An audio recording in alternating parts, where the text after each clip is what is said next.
Right, so first question is from Matt. What's your thoughts on if you shoot a deer without a dog, should you introduce your dog to the body carcass of the deer if the dog is not hunting yet? So my notes on this is Matt's talking about, and Matt asked this question in the inner circle, and I asked him this. I said, do you mean when you bring a deer home? So Matt's meaning you've got a pup that you're training to be a deer dog, and while that pup isn't at the stage of hunting yet, but if you're a hunter, you're going out hunting anyway and shooting deer and bringing the deer home. So it's quite a relatively common occurrence for a lot of people that are training a deer dog. They're a hunter already.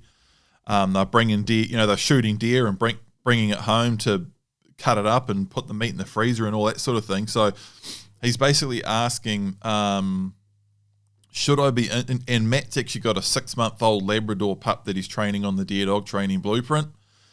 And he's basically asking, when I go hunting and shoot a deer and bring it home, should I introduce my pup to it? Should I avoid it? What should I do?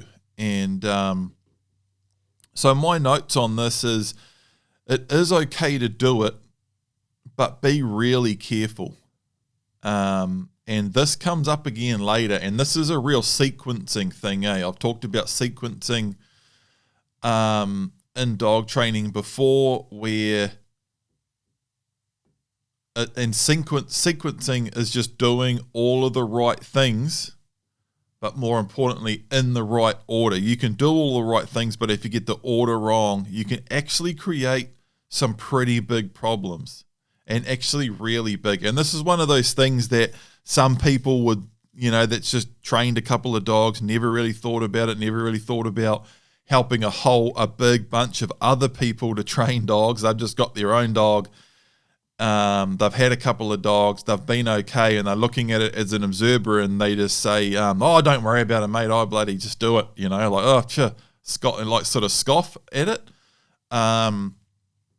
But it's one of those things, and I've talked about this a lot in Q&As before, is there's a lot of things that are fine 9 times out of 10, 80 times out of 100, 90 times out of 100, but occasionally these stupid little things, when the worst thing happens right at the wrong time, that seems like it was nothing, rears its head again later, and it's just a pain in the ass. And if it isn't a major thing that causes this major disaster, it could just be one of those things that just knocks the little edge off something with your dog, and it just softens your dog up just a little bit for something later on. And that's why I say some of these situations, because I've seen all of this stuff, some of these situations you do have to be careful, because it can pop up again later on. When you train lots of dogs, work with lots of dogs, and work with lots of people and their dogs, you see every single last little thing, and you see it, how it can just affect things a little bit and just be a little bit niggly, and every now and again it can be a real pain in the ass, like a lot of work. And it was because of one of these situations that someone says, don't worry about that, man, it's just a load of bullshit, you can just do this, or I did this with my dog and it turned, when in actuality, if everyone followed that advice, a lot of people would have mild issues, and a few people would have real serious issues, particularly when it's that incomplete advice of just, that's a load of bullshit, I did that with my dog and my dog's good. So people march off away with that and go and start doing stuff and start getting into real trouble with some of these basic things, So that's why I say it's okay to do it, but be really careful. And some of the types of things that I would be careful here is things like just the situation where someone just brings a deer home, dumps it in the driveway, and a whole bunch of people are around, and there's a couple of other dogs there, and your pup's there, And if another dog snaps at your pup, the very first time your pup ever carefully approaches a deer, another dog snaps at your pup. That's not good.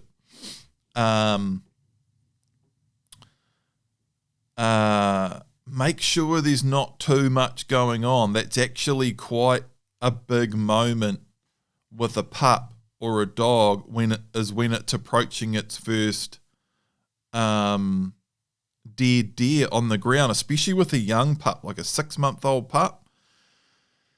And there's these different markers, in a dog's career as it gets older. It might be a young dog that's actually seen quite a few deer, but there's always been an older dog there and a certain handler or something like that.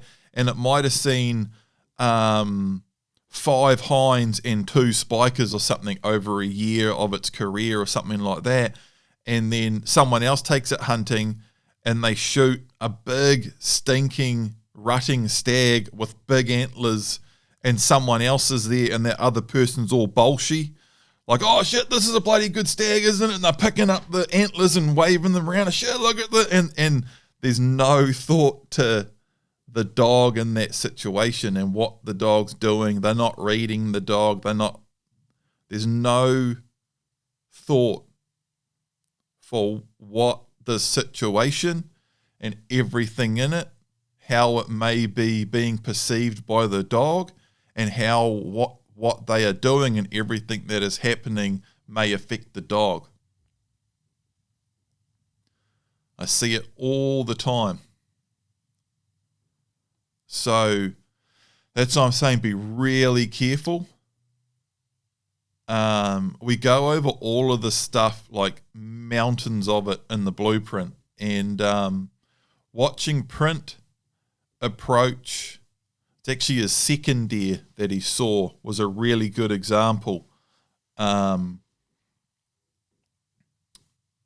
shot a stag and the shot wasn't great, and we tracked it and we come over this brow, and all of a sudden the stag was just right in front of us, like 5 meters away from Print or something.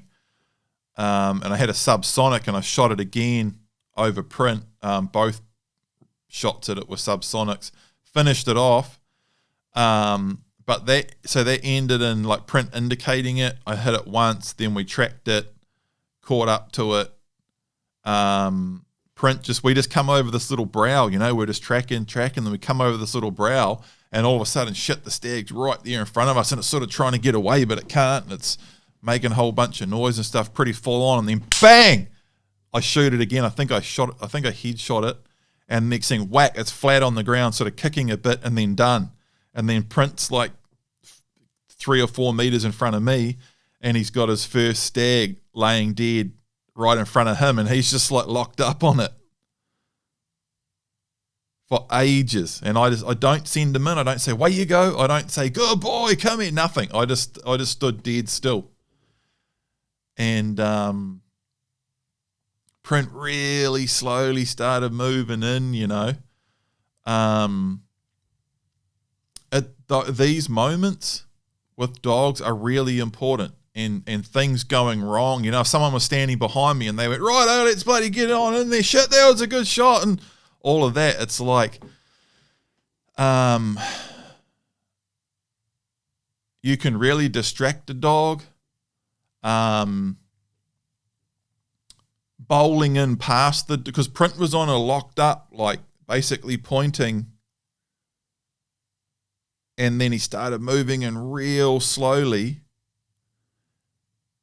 And me waiting and stopping and just letting him absorb it and do it the way he wanted to do it. If he had rushed in, I would have said, cut it out. But right in that moment when he's locked up on it, that's exactly how I want him to be around deer and after the shot. I want everything to just be steady. I've trained him to stop to the shot. I don't want him moving in on deer too fast. I want him to lock up, be calm, slow, steady, basically not do anything unless I tell him to in those moments, So that's a really, really important moment. He's learning so much in that moment. And that's what I mean about these real key markers. Like the way a dog's dealing with that first deer and the way that all panned out. And I was using that opportunity to just let him really absorb it and soak it in. And the more times you hit those markers perfectly in those ways, it's the same all of the way through training. The way you very first introduce the way we very first start using the recall command with the long line on, the way we very first start doing the stop command with the long line on. We're doing everything in a way that the dog basically has no opportunity to get it wrong. It just sets it up so solid. And this sequencing thing with scent and hunting comes up again later on in this Q&A here. Man, as far as like the quality of the way a dog hunts and the way you're sequencing and the way you introduce it to different markers like that, and there's a couple of real important ones coming up in the question later on. The time codes will be in this Q&A. If you want to skip forward to that, just look in the time codes on YouTube and it'll be something about training and scent and stuff. Just look in the time codes in the description on YouTube. I'm not going to start getting into it now, otherwise this question's answer is going to blow right out. But so there's doing it all properly in a way that the dog can't get it wrong. And then there's not interjecting, like interrupting at a key point like that, like right there. Right there. And that's one of those things like, oh, stuff all this bullshit, just walk in there, mate. I had my dog and this, that. No.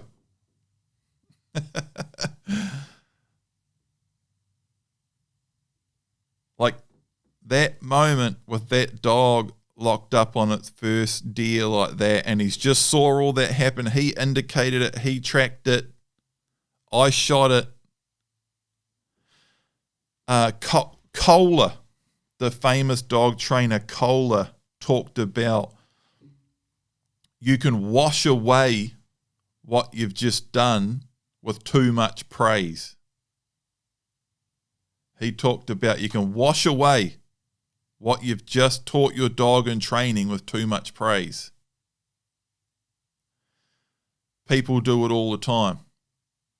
A young pup that's just learning to sit and you've been working on it for ages and it finally does an okay sit, and instead of just giving it a moment in that moment and just giving it a calm pat, real calm pat, good dog, good. That's just letting it know, good dog, you're doing the right thing. Calmly step back, pause, wait, move, let it look at you, think, absorb, learn, then release it.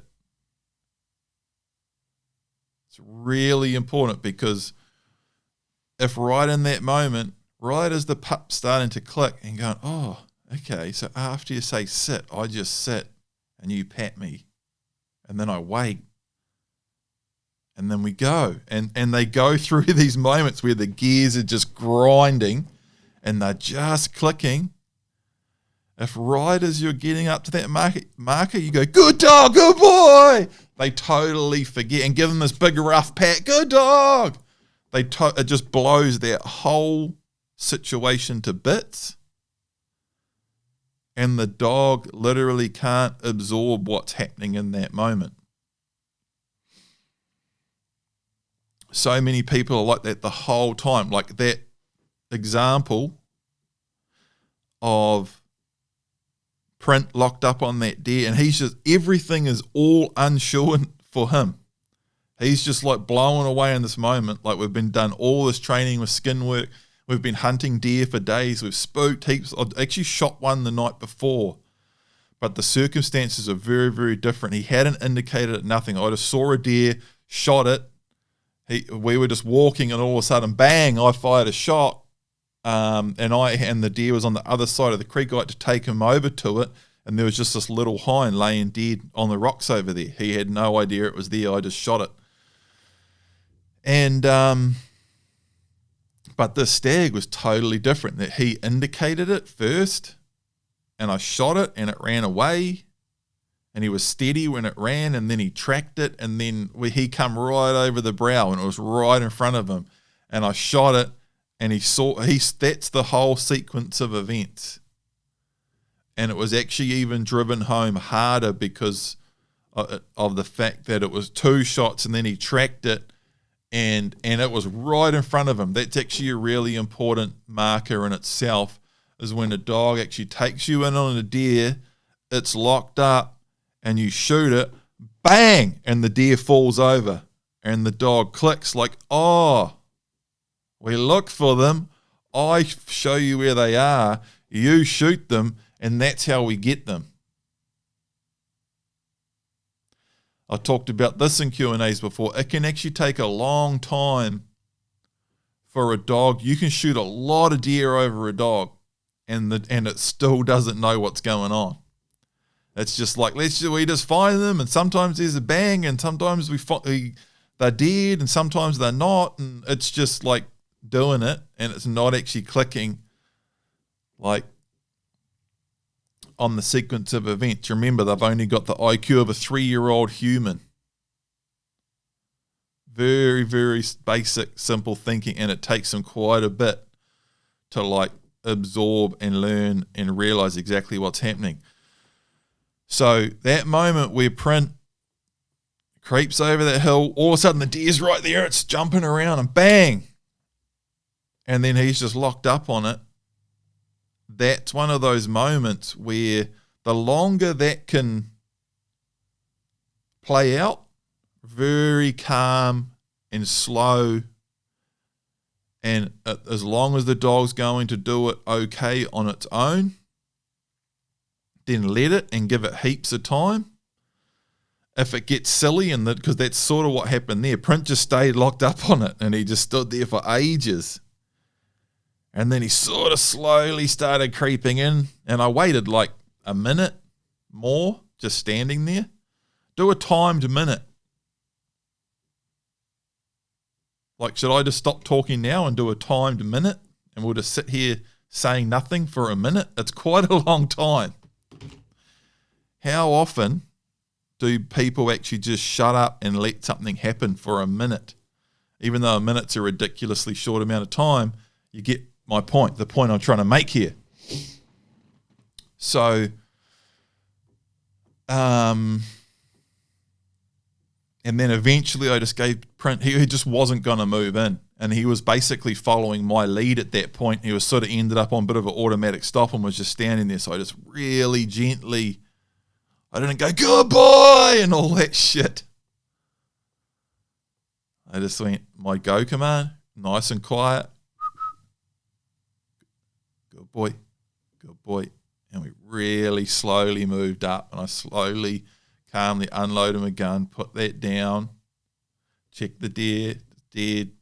Good boy, just calm, pat, everything calm and slow. Like, give the dog an opportunity to learn and like absorb what's going on here. So that's the important thing. And in the blueprint, I take you through all of those markers of the, and all the sequencing is correct, and the way we handle it is correct. And that's why, like, early on in the blueprint, I say only do what I'm doing here, because like there's enough in the book. Just talking about what I do in the blueprint, it's 15 hours, of dense information. Like, it's a lot to absorb. It's quite the undertaking. You've really got to just take it step by step and go through it bit by bit and rewatch it and just train your dog, and it takes like a year or more. So to start adding every single last thing that you could possibly do, and that's the whole function of these Q&As, is to get into these questions, and that's why they're long, because there is a lot to it. And that's what I mean about the guy that says, oh, what a load of bullshit, just do it, all that pissing around and overcomplicated bullshit. Like, man, if everyone did that, well, that's where I started my dog training career, is helping people that when that was the only advice that was out there, people were coming to me with just disaster zones of dogs. Like the shit we were trying to fix was totally nuts, And the one-on-ones I do now with people that come to me with a dog that they're training on the blueprint is couldn't be any more different. So hence the important. That's why I started this whole answer off with that talk about things that can seem subtle but actually aren't, and it just goes down like this rabbit hole that just. And if it gets so many different elements to it. Like I've taught the same as I talk about straight line dog training. As long as you're on that straight line, you're pretty good to go. You'd have to search on my YouTube channel, Straight Line Dog Training, and listen to that podcast. I'm not going to get into it here, otherwise this answer would blow right out again. But as long as you stick to the system, it's workable. Once you start going off the system, it's just this unlimited amount of possibilities and mistakes. Literally unlimited. Like I've got the blueprint is that system of dog training that you can follow. There's literally, obviously, an unlimited amount of things that you can do with a dog outside of that. And it gets very difficult to answer every question. And in an answer like this, it's more explaining why, some of these simple things, man, you really can create some trouble with it. And this is why I say, and without explaining it, so far this is a 25-minute answer, without like a decent bit of an in-depth talk about it, the only other answer is just don't. For now, like until I can explain it better, just don't. Okay, just don't, man.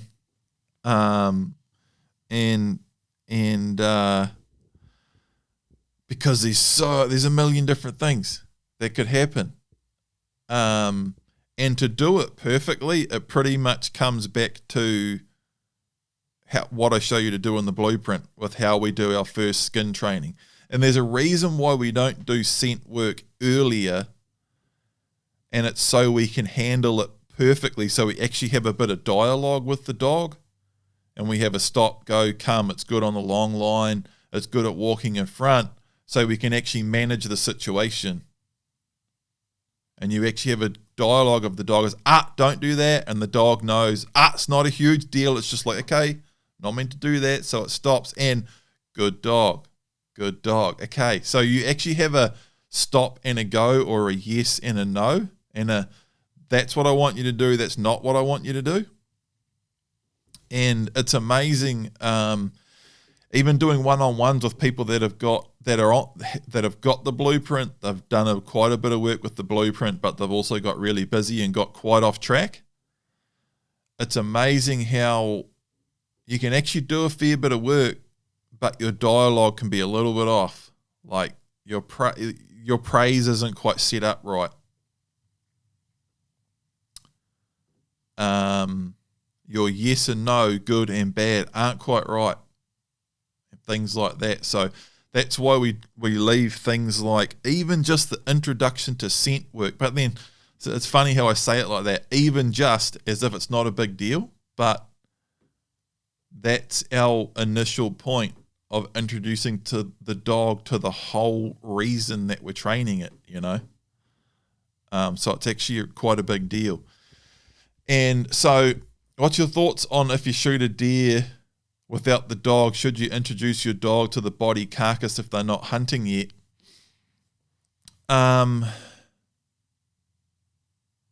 So again, I'll go back to my notes here. This is if you bring a deer home, you shoot a deer and you've got your pup in the kennel and, hey, should I let the dog out? Show it the deer. In my notes, it's okay to do it, but be really careful. Make sure another dog doesn't snap at it. That would be a big one, quite a common one. Make sure there's not too much going on. Even just silly stuff like all your mates are there, there's 5 people and everyone's walking around and stuff, and right while the pup is, and it's dark because you've got home in the dark and that, and right while the pup's just creeping around the back to have a look at it, your mate steps in to look at the antlers or something and then steps back and steps on the pup's foot and half trips over the dog, and just something stupid like that,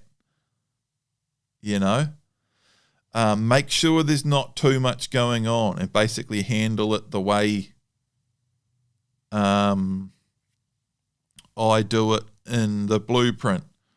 Give the dog plenty of time to suss it out and get comfortable. That's the main thing. If you're introducing the pup to it, this is its first time ever seeing a deer.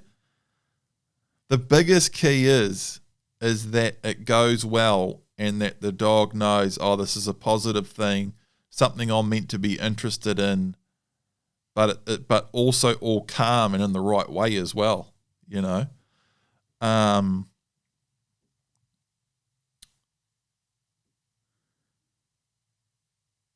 It's not an issue as long as nothing negative happens. That's the thing. It's not an issue as long as nothing negative happens. And that's pretty much it. So, and like, it's funny too, because thinking about it, trying to remember, Print saw deer. I can't remember. I don't think I put it in the blueprint. But I shot deer with fly in that. At some time, Print saw a deer. I was just sort of got half a memory of it,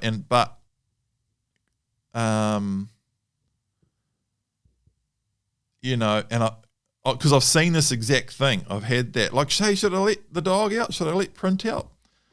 And it's like, and when it happened, here's the main point, and I think you obviously get it from the whole ramble here.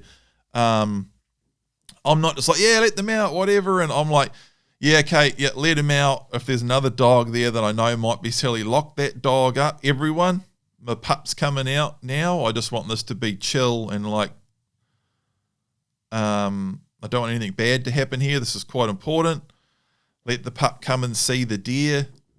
It might take the pup. You don't want to like encourage the pup too much either, because you don't want them to encourage them to charge in on a deer, because all we're doing, our whole training is like that they approach them slowly and basically stop back from them and point and indicate and all of that sort of stuff. You don't want to create confusion there. So, like, good dog, come on, way you go. Let's get in there.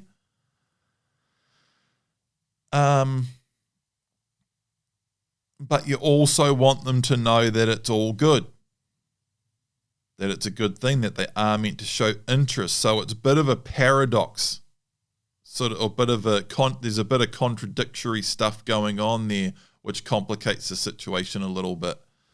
So if you're not going to overly encourage the pup to charge in there, which you don't want to do, then a pup or a dog may actually take a fair bit of time to walk right up to a dead deer and actually start sniffing it and licking it, and then get relaxed. And next thing, its tail's wagging and then you can calmly say, good girl, good girl. It may take a minute, 2, 3. So it is something that needs to be done in a sort of structured way, and relatively carefully. Right, time codes for the next question. So you guys can click straight through to them on YouTube. It's quite the hit, that. Bringing the time codes back. Next question, Brendan. How do you vary your pace walking through the bush with the dog when searching for a scent or a wind versus stalking in on a deer on a direct wind scent? Is there a case for walking ridges, spurs, creeks, etc. at a near hiking pace to cover more ground in order to get onto a wind scent? Onto a scent or a wind? Man, it's a big topic. It really is. That's my first note on that. Yeah, like you're really talking hunting strategy and like exactly what you do all day based on what's happening, and there's a lot to it. There's a lot to it, man. Big question. But I'll answer it as best I can here. So first note on this is 100%. So you're saying, is there a case for walking ridges, spurs, creek, etc. at a near hiking pace to cover more ground in order to get onto a scent or a wind? 100%. You can walk in certain scenarios. You can walk relatively quickly. You're basically talking about using the dog, like really using the dog as an indicating dog, which is, a really important use for it. You're talking about just, man, I'm just going to move out until my dog indicates a deer, and then I'm going to sneak in on it. And 100%, like it's a really big part. It's a really big part of what makes a deer dog an indicating dog, big game indicating dog, deer indicating dog, so effective is within reason, and that's what I'll get into here. I've got a lot more notes on this. You can use that dog to indicate, basically wherever the wind's coming from, and nothing's in there, and then you can just move through it faster. Whereas without that dog, you could have the perfect wind coming out of a big gully or something, or down a creek, and you still don't know if there's a deer around the corner. But for example, one of my notes here is like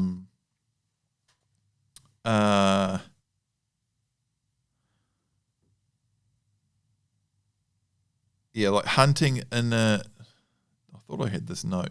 Yeah, here. Hunting up a creek with the wind coming down. So that would be a classic. So whether it's early in the morning and the cool breeze is still coming down, late in the evening when the wind's cooling and the breeze is coming down, or just the wind might be coming up a creek too. But in a creek, in a valley, where it's all bush up the side, but it's a nice open. If there's a deer up the side, you're probably not going to see it because it's all just bush clad, and you're down in the creek, and you're in a nice creek, might be a decent sized creek, and the aim of you being there, the way that you're hunting, you're really just looking for a deer in the creek. Often you've got a lot of clearings and feed and stuff in the creek, and it's creek hunting. Any experienced hunter knows it really well. So you're creek hunting, and you've got a good wind in your face. It might even be the middle of the day, and that's just the direction the wind's going. Sometimes it can be really difficult. Every now and again, for whatever reason, again, when the wind's cooling in the evening, you can get that really steady downhill breeze. Sometimes once the sun's up, and the sun's shining into the creeks and that, and the day's heating up, it can start traveling uphill too, upstream. Every now and again, you get a really good consistent wind in your face in a creek. Even up to like if the river gets real big, it's different. You could have the wind in your face on one side, and there could be a deer out on a flat 200-300 meters away on the other side that the dog can't indicate from where it is if the river gets huge. But anything up to like quite a big creek with a really good wind, in your face, the dog's basically going to indicate anything coming up. So you just start walking, and from a long way away too sometimes, by the way. And I've even seen situations where there's deer on a slip, like quite far up out of the creek, 100 meters up out of the creek. And the wind's coming down that slip into the creek and down the creek. And the dog's indicating those deer from like 300-400 meters away. So you can start walking up a creek with the wind in your face and look at the dog, and the dog's just got very little interest. It might be ground tracking, it'll be checking the wind and cruising around, but it's not indicating hard straight up the creek. And you can just start walking. So yeah, you can start moving out. And in that scenario, I would just start boosting and covering ground. And then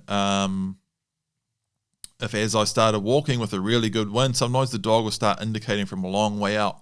And they'll just get little catches. If it's real far away, they'll start getting little bits and pieces of it. And you'll think, oh, that actually looks like there might be something up here. And then you come around the next corner into another good straight bit of wind, and the dog gets even keener. And as you get closer, the dog will get keener and keener and keener. Sometimes if it's a really good wind, you sort of get in that situation where the dogs, and especially if it's a few animals, if it's just one animal, only giving off that certain amount of scent, the dog will just get bits and pieces, and the dog often won't get real keen until you get relatively close to it. Most of the situations when I've seen dogs winding like mad from way out, it's because there's several animals, even just 3 or 4 animals, and it might be a situation where it's usually a day like where it's been raining at night, or it's rained that morning. There's a lot of moisture in the air. The animals are wet, and then the sun comes out, so they're just steaming off. Like the old saying, a wet dog. Well, a wet deer is pretty stinky too. So is a goat or a pig, anything. And different conditions lend themselves to dogs being able to carrying scent. Generally, damp conditions are better because the scent actually attaches to moisture in the air. And in very dry air, it's got nothing to travel on. But in good conditions, with several animals, I've seen dogs indicate animals like 800 meters away. That's extreme, but I have seen, and rare, but I have seen it. And sometimes you actually get into a situation where the dog's indicating, and you're like, man, this could be a deer just around the corner, but you keep going and going and going and going and going. And next thing you get right up to a slip or something and come around the corner, and there's like 4 deer up on the slip 100 meters up out of the creek. And you're like, holy shit, that's the dog's been indicating them from like half an hour back. So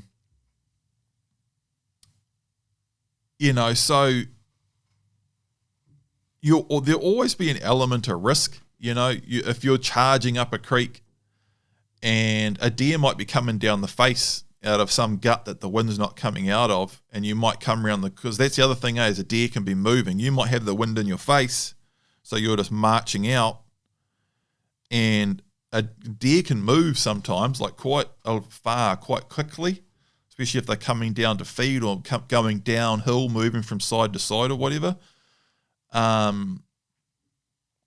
Sometimes deer can move fairly quickly at quite a bit of a trot downhill, and they can just pop up in front of you. So, you've got to watch out for that. And the deer can sort of pop up right in front of you right as the dog's just hitting the wind, and it can all happen at the same time. But there is a case for that, 100%. Traveling pretty quickly, just looking at the dog and just moving until the dog gets onto a good scent, and then follow that up, then start sneaking. It's a huge, huge element of having a big game indicating dog or a deer dog. Quite regularly, if you're going upstream with that wind coming down, the wind's often coming down the faces into the creek and then down the creek. And regularly, when you're heading up a creek like that, the dog will indicate up the side into the bush. That's really, really common too. And you can decide, are you going to go up there after that? Or are you going to keep going up the creek? Often going back to sequencing and like knocking the edge off something that a dog does. Like if you hit all those markers perfectly and you get your sequencing bang on, and you've never knocked an edge off a dog by doing something incorrectly, like they just hunt like Prince like that. He's just, Fly was like that too, almost over the top, like, and indicating deer like 800 meters away, and indicating fresh sign, like you're going up a creek and next thing the dog's winding and indicating up the side, and you're like, shit, there seems like there's a deer up there, and you go up there and he's just indicating where a stinky stag was on a damp morning, where a stag was like half an hour ago, but that stag's now like 400 meters up the side and on the ridge and dropping down the other side. And so you go up there and then you start tracking. And then if you want to keep following that up, you'll follow it for half the morning and end up way the hell up over the other side.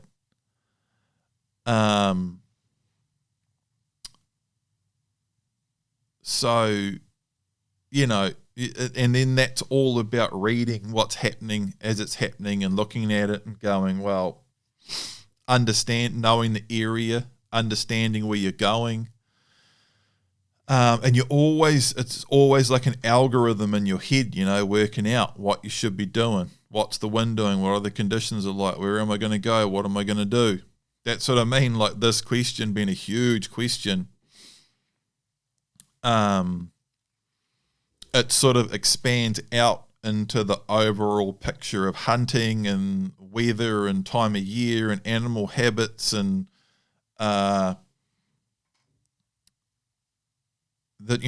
style of country that you're hunting and the style of hunting that you're there to do, whether you're bow hunting or rifle hunting or bush stalking or long range hunting, or what caliber, what scope have you got? How are you hunting? What are you doing? What's your capabilities? Where are you? What's the terrain like? Like it gets big,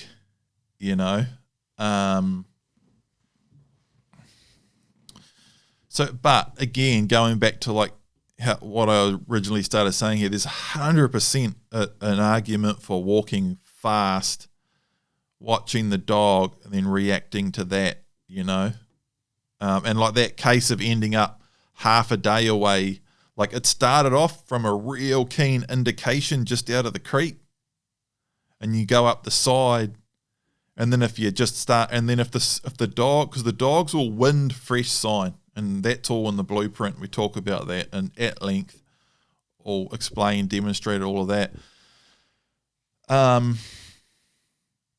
The dog will wind fresh sign. If the dog's winding, climbing, and I go up like 60 meters up the side, and next thing the dog puts its nose down, starts tracking, and I see fresh marks and shit, and then follow that up another 20 meters, and the dog's still just tracking, winding occasionally, but just tracking, then I'm like, okay, we're tracking now, which sometimes can be good. Sometimes I follow up tracking. It can be a really powerful tool. It can be bloody time consuming too. And now I've got a decision to make. Do I want to start tracking here and start bush stalking today and end up way the hell up there? Or should I just drop back down into the creek and keep going up the creek and try to get a direct wind off something? By the way, that wind up the side could have turned into climb 50 meters up the side, next thing Print's like half locked up and there's a deer right there too. Sometimes you've got to spend that 10 minutes just having a look, sussing it out. But generally too, if it is a deer, like I've got videos on that, on the Paul John Michaels YouTube channel, also Big Game Indicating Dogs YouTube channel. There's actually a video on big game indicating dogs. I think it's called Hunting Deer Over Indicating Dogs, I think it's called. It's the one where I shoot 2 deer in the Kaimais with Print. There's a really good example of that, of him actually getting a direct win from a deer that's like right there, and it's really pronounced. He's really keen winding. You can often tell, but you often get a little bit, it depends how optimistic you are, you know. You often go, man, the dog looks really keen there. So you go up and then it's just fresh sign of something and it wants to start tracking. And you're like, man, he looked keen. But then when they're actually locked up on a deer, it's different and they're all bloody shaking and it's different. It's a big part of learning to read the dog. So some more notes on this. It all depends on the direction of the wind and where you are. If the wind is really good, you can speed up. My next note is breaking it down. And this is from, it's breaking it down is sort of a term like, if you watch that video, How Deer Dogs Work or something, I put it on the Paul John Michaels YouTube channel recently, breaking down 3 hunts, shooting 3 deer with Print, and I talk about that concept or idea of taking a bite of the wind, going out when the wind's behind you. Sometimes you've got to hunt out with the wind behind you or out on an angle, cutting across it, so you can turn right around and hunt back into the wind. Breaking it down is another concept like that. I actually wrote about this in an article I wrote in NZ Hunter magazine, probably damn near 10 years ago now, 8 or 10 years ago. And that's basically any time I'm hunting, I'm not looking at the whole area surrounding me as one big piece that I'm just constantly moving through. I'm always breaking it down into segments. So, and again, this is like the algorithm, you know. It might be if I leave camp and I'm going up a creek with the wind right up my ass, right behind me, then I'm thinking, well, I'm not going to see a deer in the creek. All up the side here is just steep, heavy bush-clad area, so I might as well just boost up this first 20 minutes, get up to that first side creek and see what's happening. So that's one segment. That's what I mean about breaking it down. So in my head now, as I leave camp, wind's up my ass, that's how I break down that first segment. And in my head, I'm just thinking, okay, wind's up my ass here. I'm going to boost up to that first side creek and see what the wind's doing there. And if that side creek's on a different angle, sort of running parallel with the main creek, there's a chance that the wind might be coming down there. And if I get up to that, and I'll just boost, talking about like how do you vary your speed when you're hunting, then I'll boost up to that side creek. And if the wind's coming down that and I turn up that, then new segment, you know, and I can turn up there. And if the wind's coming down there and I've got an indicating dog, then I can put the dog in front and I can go as long as the dog's not acting like really keen indicating, then I can be pretty sure there's not anything in front of me there too. If I don't have a dog and I've got the wind in my face, I need to act like there's a deer around every single corner because I don't know. But if I've got a dog, I do. So I'm always breaking it down. Now, let's say I go up that creek for half an hour and then it turns to waterfalls and crap. So I start climbing a spur. And now I'm climbing a spur in a side wind with the wind, even let's say a 45. So it's pretty good. It's coming at me front on, but it's on like a 45-degree angle. Now I've got some decisions to make, talking about like adjusting my pace to what's happening. So this again would be a new segment. That's what I mean about breaking it down. So I'm not constantly 1,000,000% on edge and running the same algorithm the whole time. It's like I was quite relaxed just marching up the creek with the wind up my ass, thinking about where I'm going and what I'm going to do and all that sort of stuff. Then with the wind in my face, coming up the creek, I'm watching the dog. There could be something here, but the dog's not paying much attention. Maybe a few fresh marks in the creek from the morning before, whatever. Maybe there's a slip somewhere that I might get a bit of a view on that the dog might not get a direct wind off, so I've got to be a bit careful at a couple of spots in case there's something right up the side that I can see or maybe able to see me, but the dog can't wind it. Now, that's another segment. Now I'm going up the spur and I'm assessing it as I'm going, and as I get a little bit of height and I come up and start levels out and I've got a bit of a view around me, but I'm in a angle wind, 45 degrees, coming sort of from my 2 o'clock. Now it's like, okay, because it's coming from a 45, the dog's sort of going to smell anything that's straight up wind. But straight in front of me on the spur, I might be on a good spur with some fresh sign on it. Straight ahead, the dog can't indicate that because the wind's on a 45. It's still a good wind. The deer can't smell me. And also out in front of me and to my left, the dog can't indicate into that either. So, you know, now I've got a decision to make. Like, and how good's the spur? Am I seeing fresh sign? What is it? Is it open? Is it actually giving me some good opportunities? Is it open enough to see far enough? What's the ground conditions like? If it's like, man, this is a bit of an open ridge. There's a bit of fresh sign around. It's a good area. The ground's quiet. And I'm looking at it going, man, if there's a deer on the spur, I'm going to have a really good chance here. But if I go too fast, I'm going to screw it up. Then I'll slow right down. And regularly, really regularly, I'm hunting with a dog, like as carefully and as quietly and as effectively as I would be as if the dog wasn't there. But I've got the added advantage of having the dog as well. So as I'm hunting up that spur, I can even put the dog in at heel. So it's like hunting without a dog, exactly the same, except the dog's there indicating, the dog's getting that cross section of that whole, of the wind that's coming in from the angle. I'm looking out in front and down to the side. And 100% in a situation like that,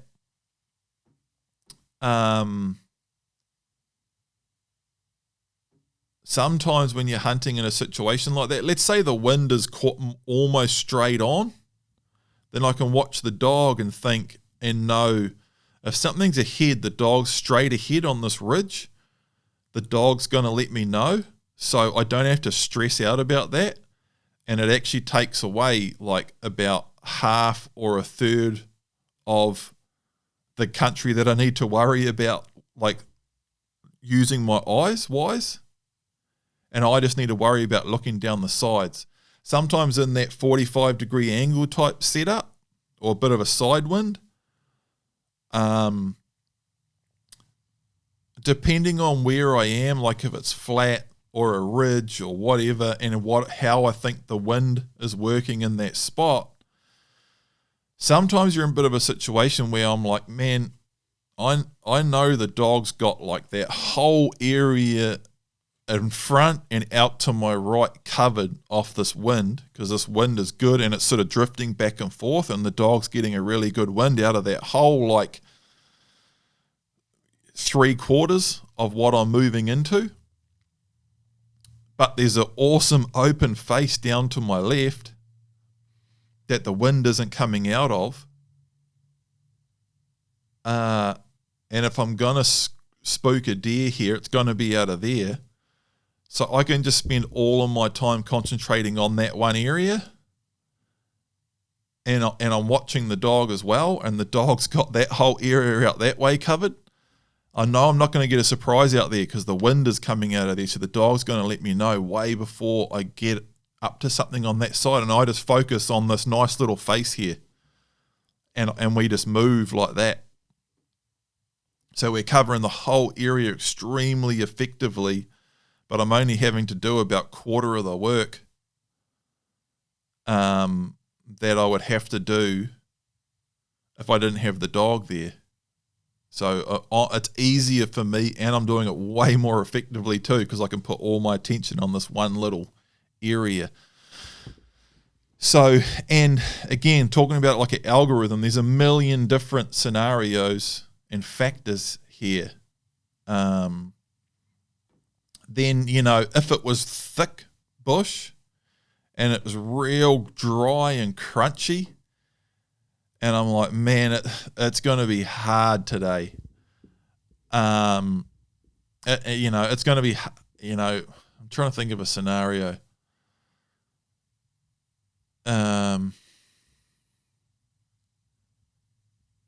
Sometimes I will, for environmental factors, things like that, I'll more just, and it might even be just because that's what I feel like doing. I'll just relax and cruise and wait for the dog to indicate something. And it could be anything in between. It could be a million different reasons. But I'm always adjusting speed, and it can be anywhere from basically, the hunting I was doing a while ago, we talked about it in the podcast I did with Lawrence. I was hunting Seeker in really open beach. There was heaps of deer. It was quite quiet. The ground was damp, and I was hunting in socks. But it was very open and basically no wind. So, and the wind was very back and forth. It was difficult to actually get set up in a direction and just move with the wind in your face and have it all covered. I was damn near hunting the whole time because there were so many deer too. I was basically in full hunt mode the whole time because it was so open. You could see so far. You're coming over the brow, and the wind might be in your face for 30 seconds right now, but as I come over this brow, I can see 80 meters through the bush out to my right. And what if there's a deer way down over there while the wind's in my face?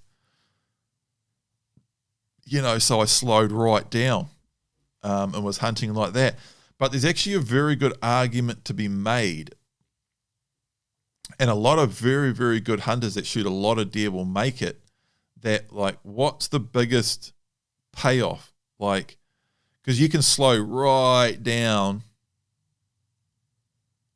to try and see every deer. And having said that, I should have shot a couple of deer that trip, but I ended up shooting none. Mainly my fault, but some hunters will say, stuff that, just speed up, walk, spook and shoot, and find a dumb one, or just cover ground until the dog indicates something on a good direct wind, and then go. Like, who cares if you spook one? If there's heaps there, spook more, and just keep going till you get a decent opportunity. And there's a really, really good argument to be made for that. But there's an extremely good argument to be made for going really freaking slow and hunting really effectively too, especially when you're in a good area with lots of deer. So I could just go round and round in circles on this, man, and anyone could argue it from loads of different directions. But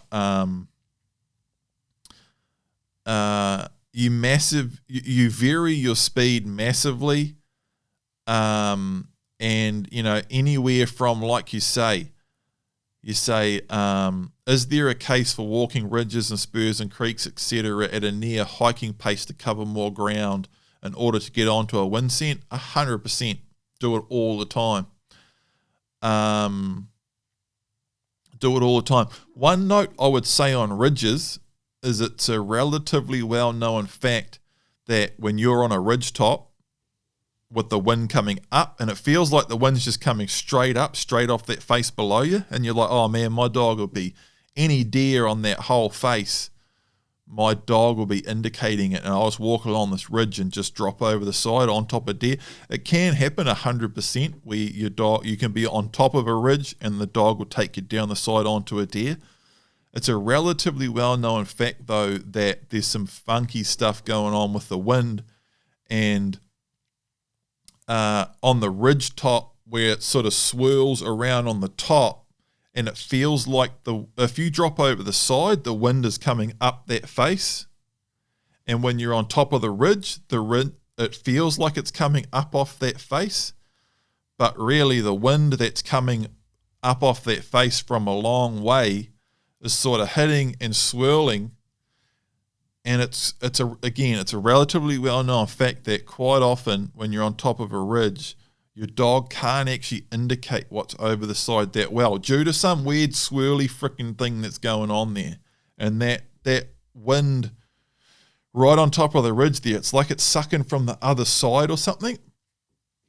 But if you drop 20 meters down the face, just down the side, you're in a really good clean wind coming straight up that face.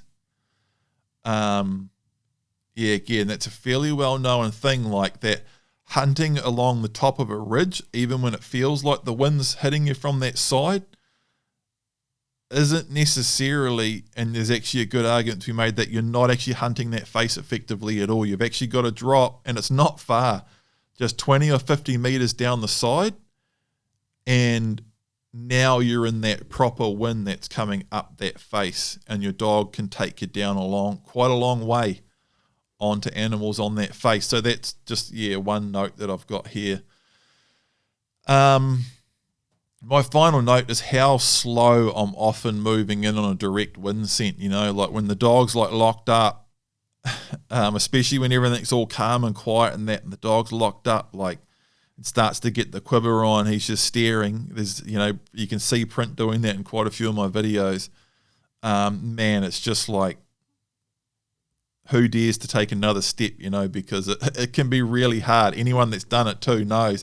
Sometimes it can be relatively easy. Dog's indicating and you move in, you're like, man, struggling to go quietly. You're actually making a bit of noise, and next thing there's a deer just like chewing on a bush in front of you. You're like, holy shit. Other times, it's like you're barely moving. You're in socks, you're going, and you can't sneak up on anything. It can be really difficult. But man, I'm going slow in that last bit generally, really slow and careful. When the dog starts like quivering and locking up, and you're looking and you can't see anything and you can't hear anything, that old saying, always trust the dog. Because if the dog's acting like something's right in front of you, it's generally because it is. And just because you can't see it or hear it doesn't mean it's not there. And generally when the dog's doing that, and you can't see it yet, be real careful taking that next step, because everything's probably about to blow to bits. But yeah, it's like just very, very slowly, like really slow step at a time. A lot of just stopping and looking and waiting. I'm waiting for a deer to step out from behind a tree or to move or to hear a stick crack or something like that, but barely moving. Just once the dog's locked up, it's like, this is it. Something's about to happen, and I'm going really, really slow. Yeah. Dylan. Hi, Paul. Gus is 6 months old and into part 4 of the blueprint. We live rural, so we have quite a few rabbits and possums around, and Gus is already keen on their scent. I do check him when he is on the wind and ground scent, but wondered what the best thing to do is. Is it a good idea to do non-target aversion training? But that's not until part 9. Don't want to become a problem down the track. Cheers, Dylan. Yeah, so my first note here is sequencing. And in the blueprint, we do all our work with deer skin and deer scent and target species first. And there's a really big reason for that. Remember at the start of this Q&A when I was talking about introducing a young dog to a deer just basically for the hell of it, because I shot a deer, so I've got and I just brought the deer home and my pup's in the kennel and it's 6 months old. Should I introduce it to the deer? Seems like a good idea, right? But really, like if you're following the blueprint, there's very little to be gained by that. You can do it if you do it all properly, but you've got to do it properly. But Dylan's asking, he's saying he's got a 6-month-old dog that he's training on the blueprint. He's on part 4, so he's probably not, he's almost at the deer, at the scent work, but not quite. And he's got lots of possums and rabbits around, and he's wanting to do non-target species aversion training now. Is it a good idea to do it? Or should I wait until but the non-target species aversion training isn't until way later on in the blueprint. It's later on for a reason. And remember how at the start of this Q&A, if you're listening to this, jump to the start of this Q&A and listen to that first question that I answer for Matt about showing your dog a deer. I go into a lot of sort of upper level ideas on that. I have quite the rant on that, on why the sequencing is so important and how easy it is to do even a very small thing either a little bit wrong and just knock a little edge off. You know, you get what I mean by that, eh? Like if you do everything perfect and you just get the perfect run in and you hit all your markers perfectly with a hunting dog, like, man, they just hit the ground running and they're so good, so fast, and you get them set up so well to a point that you can't even undo it if you try. But you make mistakes in the run up, and in the same way and you can't undo them if you try. Best case scenario, making little mistakes, is you just knock a little edge off, and you never know how much you've knocked off because you never really know how good that and how early how good that dog would have been and how early it would have been that good had you not made those little mistakes. You never know. You know, if you handle it all perfectly, how good could that dog be? If you make some mistakes or do things in the wrong order, you'll never actually know what effect that had. And in my experience, when you do everything perfectly and you have a good run, it is nuts how good they can be and how early they can be that good. And every time I do things out of order or miss a couple of things out, I think, I'll be right not doing that. I'll be sweet. Man, you're not sweet. And because I've done it correctly so many times, now when I miss a little something and I think I'll just deal with that on the fly later on, I'm just going, oh my God, what was I thinking? I know better. And I'm hitting that with Miko now.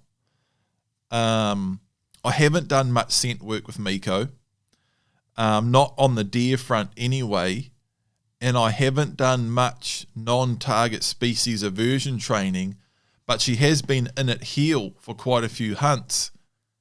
And seen quite a few deer shot, and she's indicating all of the deer that's print is indicating from in behind.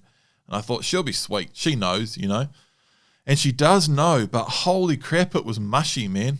Like, it was just the difference between a dog that you've done all your non-target species aversion training properly with, and that you've also done all your scent training properly with, versus a dog that you haven't, and they're just all over the place showing interest in all these different things and having a little half-assed sniff of this and a half-assed sniff of that.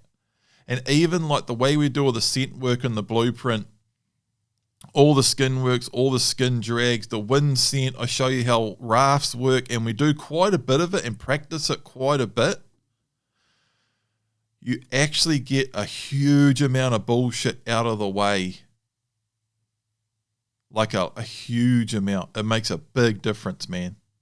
Big difference. And we do pretty much all of our scent work with deer skin. So when the dog, you know how your pup right now, you're saying my 6-month-old pup is showing interest in possums and rabbits and all of that stuff a lot.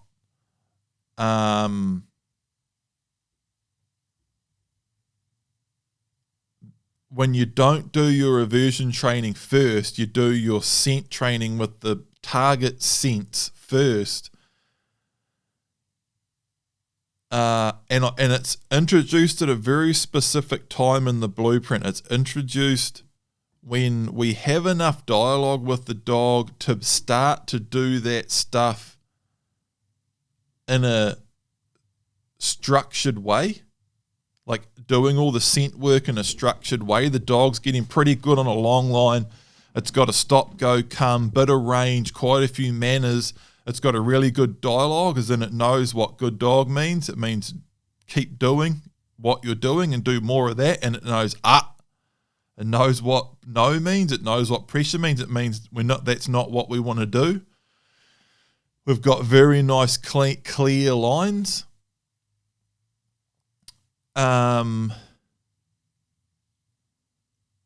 But we haven't actually started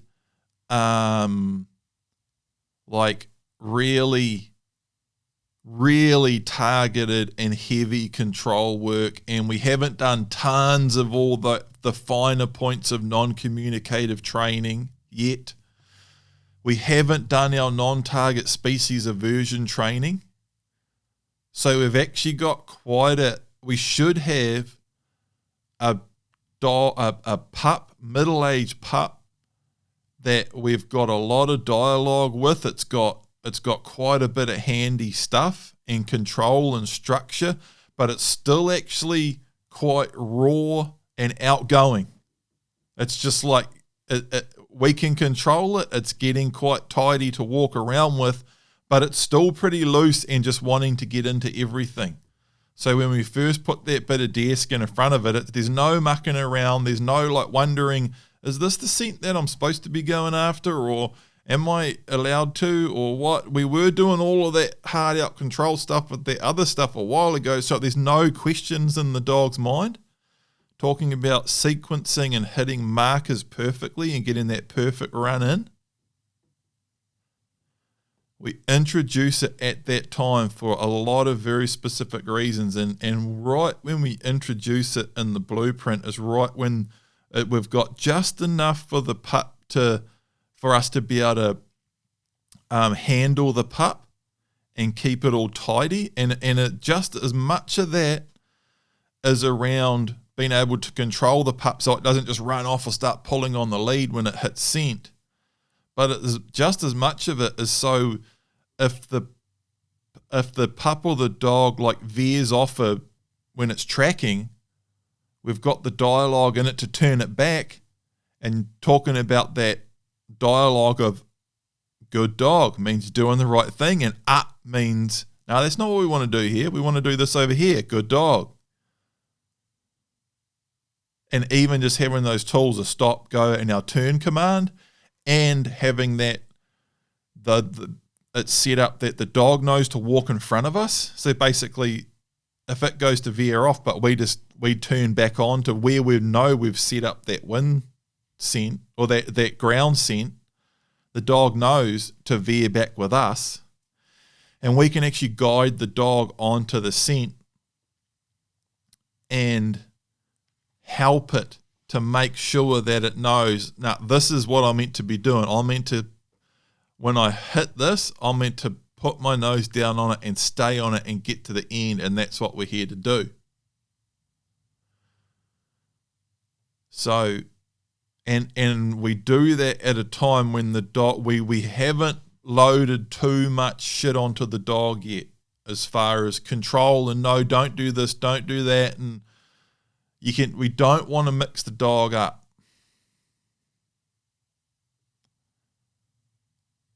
Like straight line dog training, the deer dog training blueprint, a really good dog training system. Like I said, sequencing. It's so freaking important. It really, really is. And the blueprint is bang on that. And like the way we do it in the blueprint works incredibly well, like insanely well. And it's aging really, really well too. Every time I like test stuff, I think, man, I wonder if I did actually need to do that with the way I did exactly that much, the way I did it and stuff. And every time I try and like cut corners or do anything any different, I'm always like reminded that's exactly why I do it that way, and it's actually really important, and it works like crazy well. It really does, and I know that's me talking about my own video series, but it does. Like it surprises me sometimes. You know, it was 6 or 7 years ago now. Well, Prince 7, so it's a good few years ago now. And, you know, with Miko, I'm mixing and matching a bit because we made the Paumiko Dog Guide, and then I did some bird dog stuff, and now I'm adding some deer dog stuff. So it's a little bit of a mix and match. And there's been several times when I've just gone like, man, there was a lot that I didn't do there, and it's not a small deal. You know, and like, you might think that doing that scent work is a fair bit of work, but it's not as much work as like going round and round in circles in the supplejack and kiki and bullshit, trying to work out what your dog's indicating for like ages, days.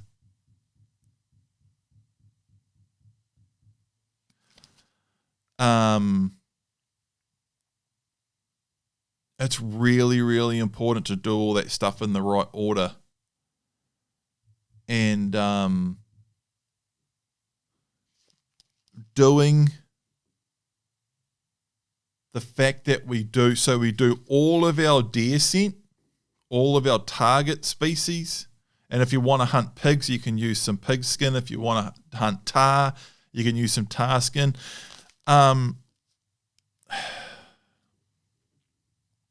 And you don't have to use a piece of skin from every animal that you want to hunt. But the point is think about it this way. If you just do a whole bunch of non-target species aversion training, so you're just teaching the dog, don't hunt this, don't hunt that, don't put your nose down, before you've done your target species scent training, positive training, like this is what I do want you to hunt, then how can you expect the dog the very first, if you've done it with possums and rabbits, get out of there, and then you put a bit of deer skin down, you've got a bit of damage control to do before the dog really just starts to hook in. But so that's why we do the target species specific stuff first. And and you're creating contrast and dialogue with the dog. Remember, I say this over and over. The dog has the IQ of a 3-year-old human.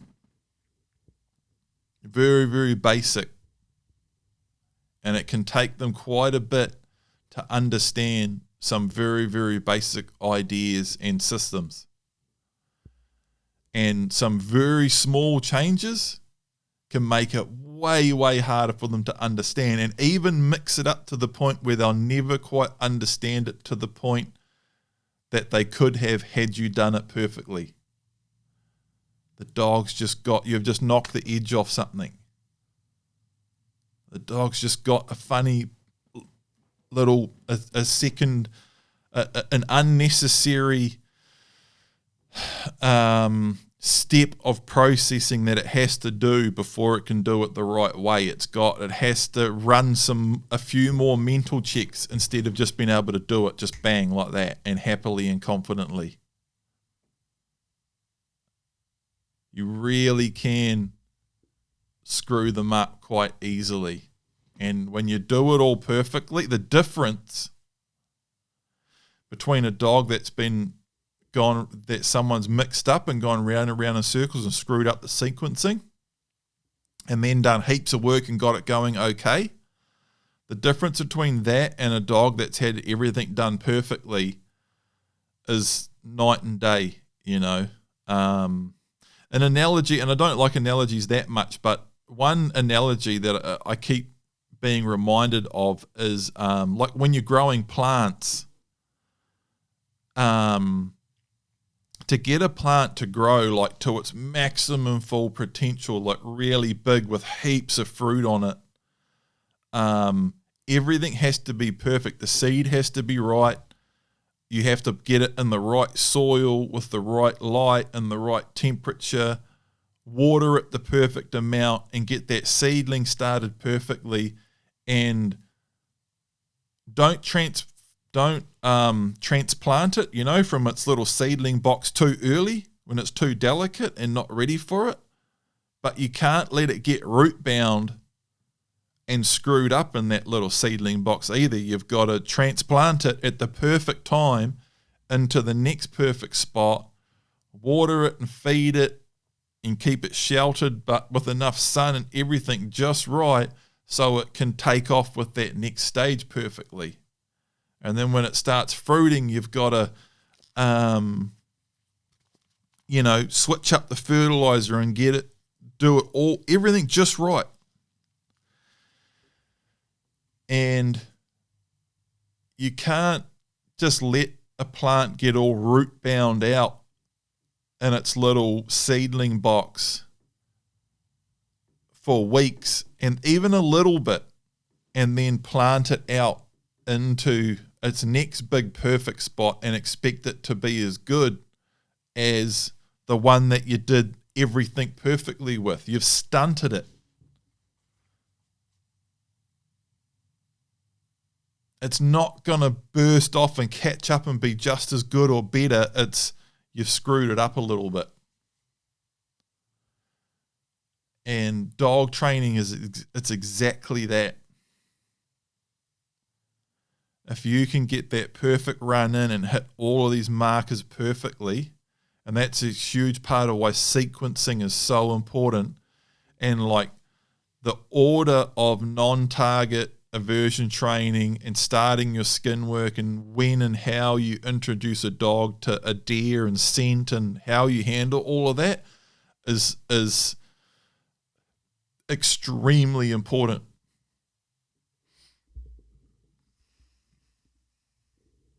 Really, really important. You can diminish drive and make it harder to learn the other thing and backwards and forwards. And I've talked about this quite a bit. On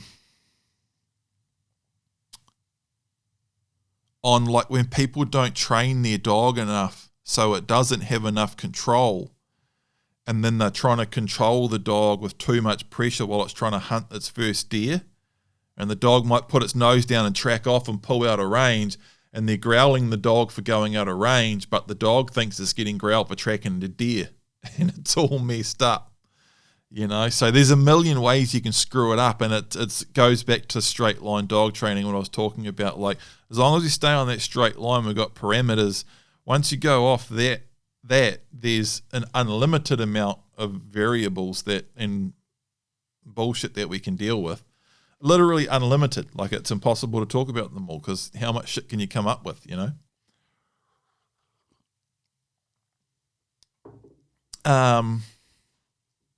So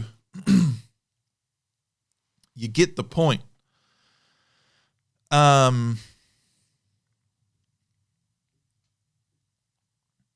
You have to be extremely careful doing non-target aversion training, and I would say don't do it. Do everything in the right order.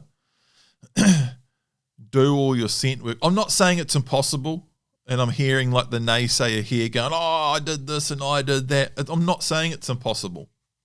You could do your non-target aversion training and then introduce deer skin later on and then teach the dog that, hey, this is actually okay.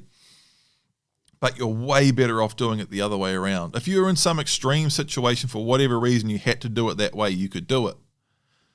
But you're way better off telling the dog, like, hey, this is what we do want to do, and making sure that it knows that that's what we're meant to do. We're meant to be doing this. Do all the deer skin work first.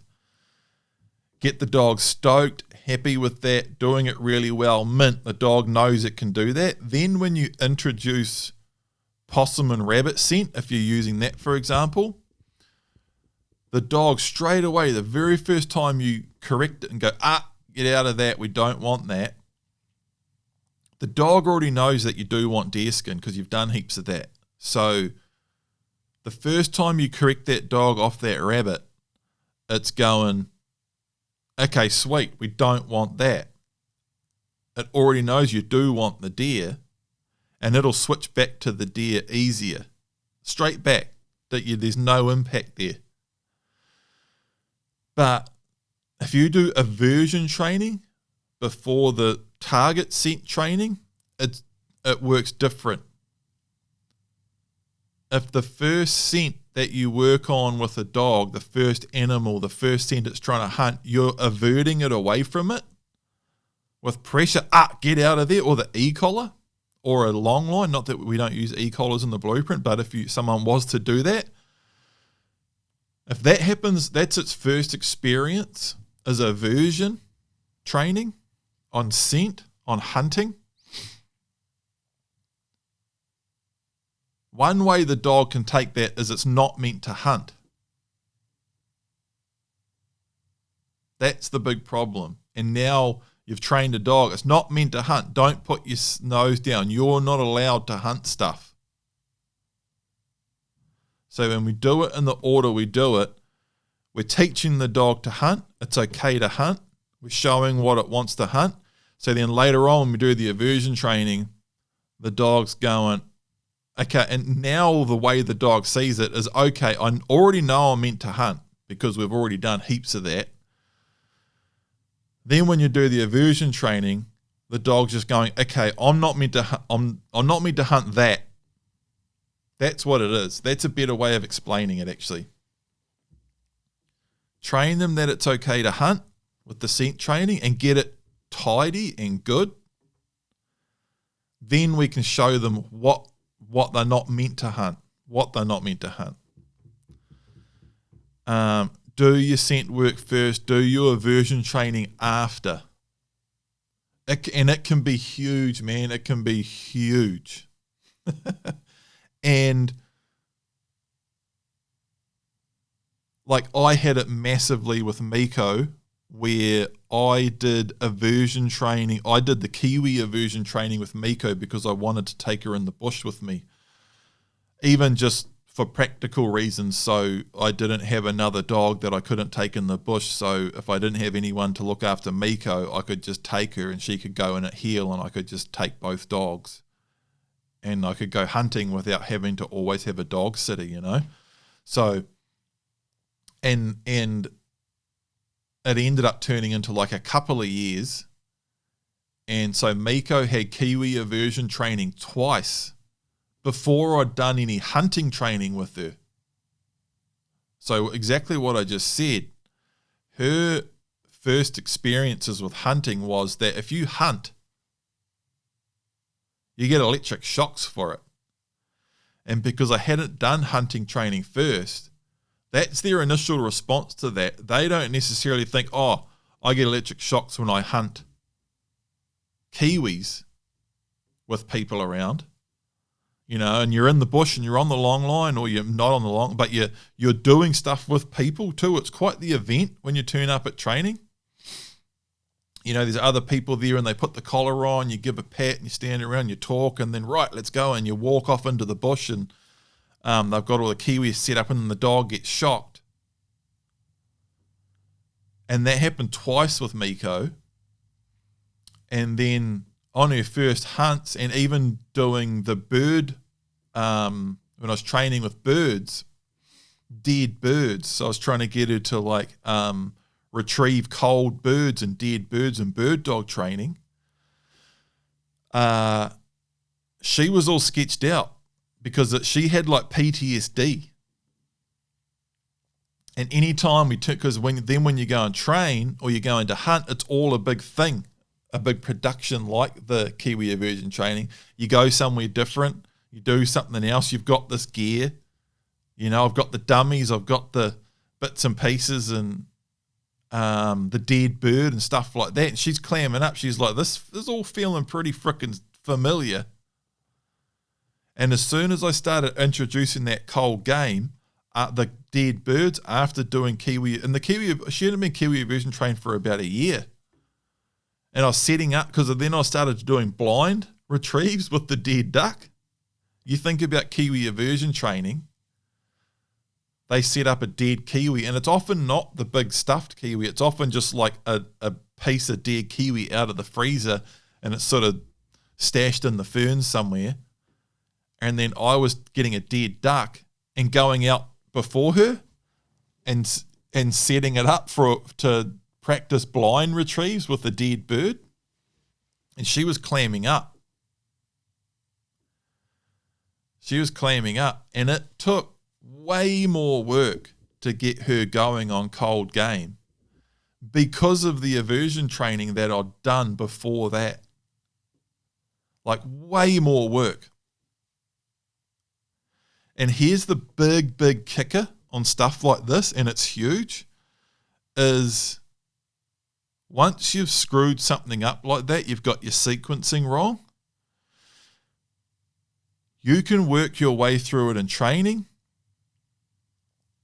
You can even get the ball rolling in hunting,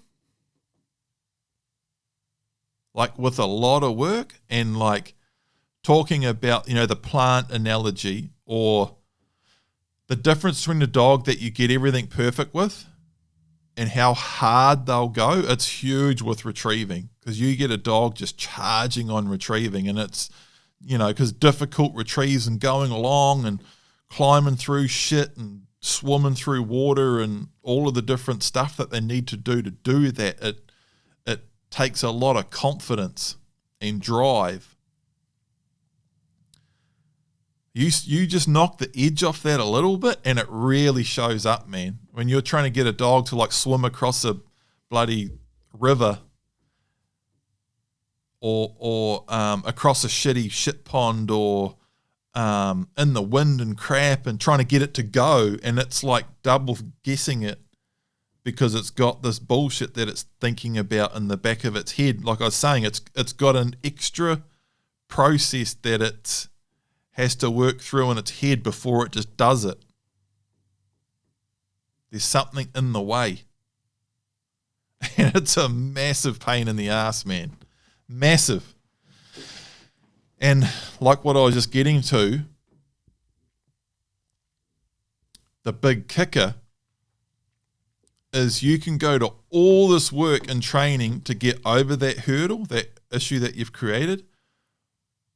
You can put heaps of work in the field to work through it. And the dog will start off way slower than it would have had you done it properly in the first place. And instead of being like a coiled spring, and when you go, where you go, on its first retrieve, and just plowing in and charging across and grabbing it and bringing it back and being stoked, you're like, where you go. and they get up and go to the edge and look back, and you're like, "Way you go!" And they sort of slowly get in and swim out and get to it, and then they don't know if they should grab it or not, and they piss around and muck around, and next thing they're getting swept around the corner of the river, and you're following them down the bank, and all that silly shit.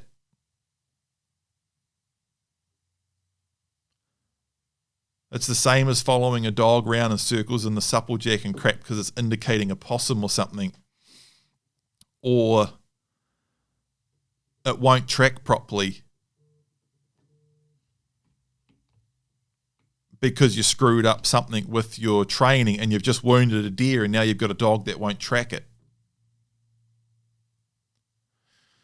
You're pissing around with all this stuff like, "Way you go, good dog, come on, good dog, way you go." Trying to get a dog going that is reluctant to go because you've screwed something up so it doesn't know if it should go or not. So it takes way more work and training. You're battling in the field and it's way more work than it should be. And even once you get through all of that and you finally get it going, one bad thing, one bullshit bad luck thing, and you're all the way back to the start again. And it can rear its ugly head any time. So this is why, old school dog trainers, experienced dog trainers, guys that have done it over and over and over again. And this is why so often people can't even be bothered explaining it.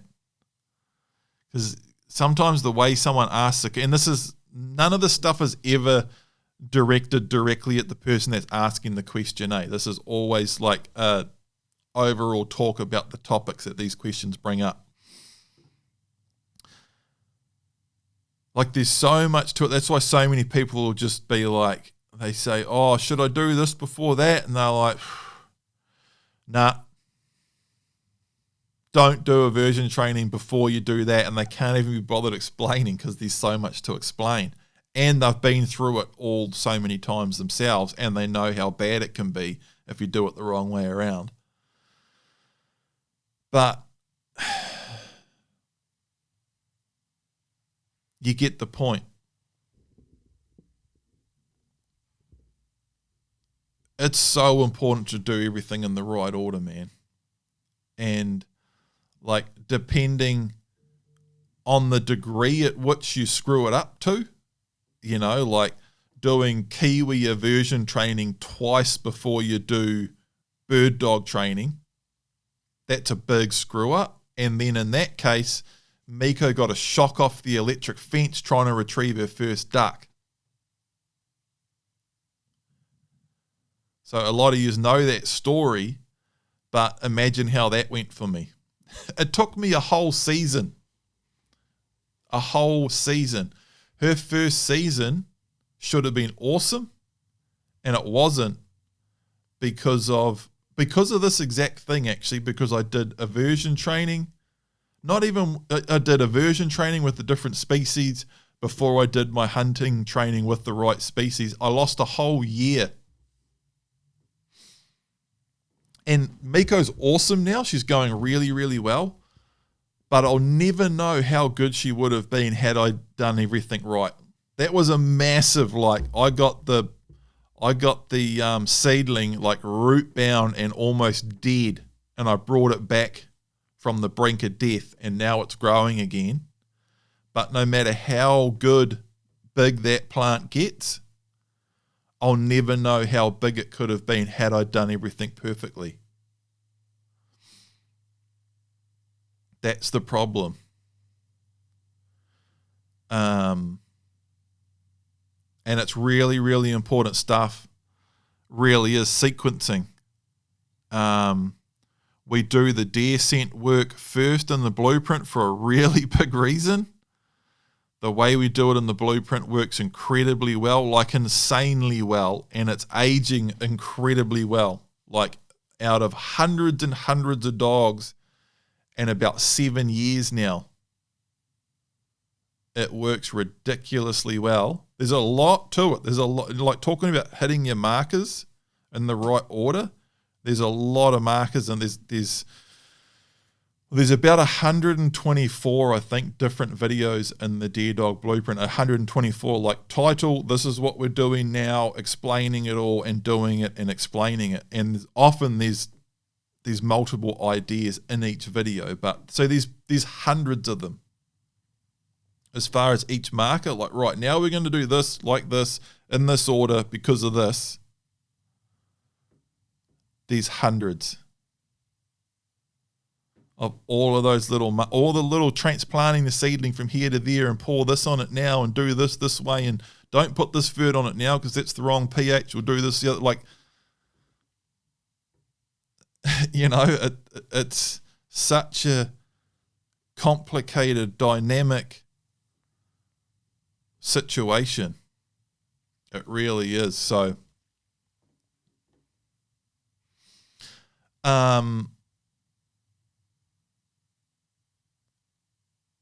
so back to Dylan's question here. We live rural, so we've got quite a few possums and rabbits, and Gus is really keen on their scent. Really quite important to try and avoid those areas with all the possums in them, you know, and if there's that many rabbits, man, like the occasional rabbit here or there is okay in your training area, but you don't want tons. Like, go and shoot the bloody things. Leave the dog behind. If there's that many possums and rabbits, get your 22 out and like bomb them up. Get rid of them. The occasional one's okay. But you don't want to be, you know, like you see those areas, some areas just with heaps of rabbits, like it's nuts. You don't want to be training in an area like that because you're just shooting yourself in the foot, making your job way more difficult than it needs to be. And it's serious enough that, like, I would drive a decent little distance to go and do my training. If I had a paddock behind my house that was full of rabbits, first of all, I'd shoot the bloody rabbits. So there was only one or two kicking, you know, you never get rid of them all. I had that at my mum's place. There's a few paddocks around there that I do a bit of stuff. It was stupid. They're actually building back up again. But there was so many rabbits there. It was just crazy. You couldn't walk anywhere with a dog without bumping into a rabbit. So I just started bombing them up. And same thing too with possums. Every time you walk outside at night, there's possums there. So I just shot them, man. But if I had a paddock behind my house that had so many rabbits and it was crazy, I wouldn't train there. You know, it's as simple as that. And we get this question from time to time. They're like, oh, there's so many rabbits there then. Well, you shouldn't really be training there then. You know? You're just making your job too difficult. And then, like, doing a whole bunch of aversion training with the dog so you can train it in an area that's full of a bunch of non-target species, that's shooting yourself in the foot too. Like, if you're doing a bunch of aversion training before you finished your target training, and the timing of everything that's in the blueprint is in very specific order. Again, you know, it really is. And that's not the only reason that it's in that order. It's a whole bunch of other stuff too. Yeah. But I think I've hammered that one out. I'll grab a time code here.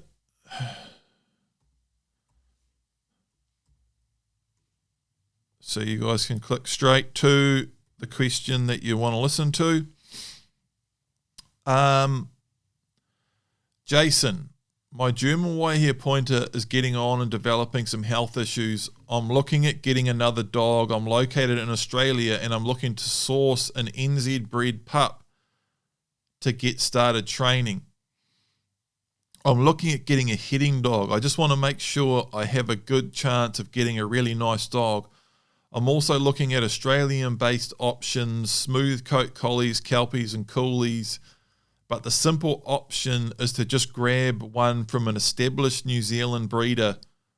Anyone have a breeder to recommend? Thanks in advance. My first note on this is grabbing one from an established New Zealand breeder is not necessarily a simple option. There's no one that has like, there's no one that I know of that has like specifically bred. I actually shortened this question down a bit. There was quite a bit to it, which is good because it gives me plenty of context to give a good answer. But there's no one that I know that's specifically breeding purebred New Zealand heading dogs for indicating dogs, that's breeding them from dogs that are well known to as indicating dogs. And, you know, like Print's awesome, Fly was awesome. I got pups out of them and they're awesome.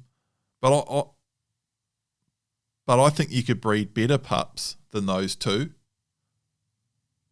Print's a bit plain-eyed. Fly was awesome. If you could clone Flies, that's about as good as they get. Very strong-eyed, very biddable, fast maturing, small. Like, she was awesome. Really, really good. Miko's awesome, but heading dog Vizsla Cross, you've got just so much slower maturing, more work, takes way more time. Fly was awesome when she was like 10 months old.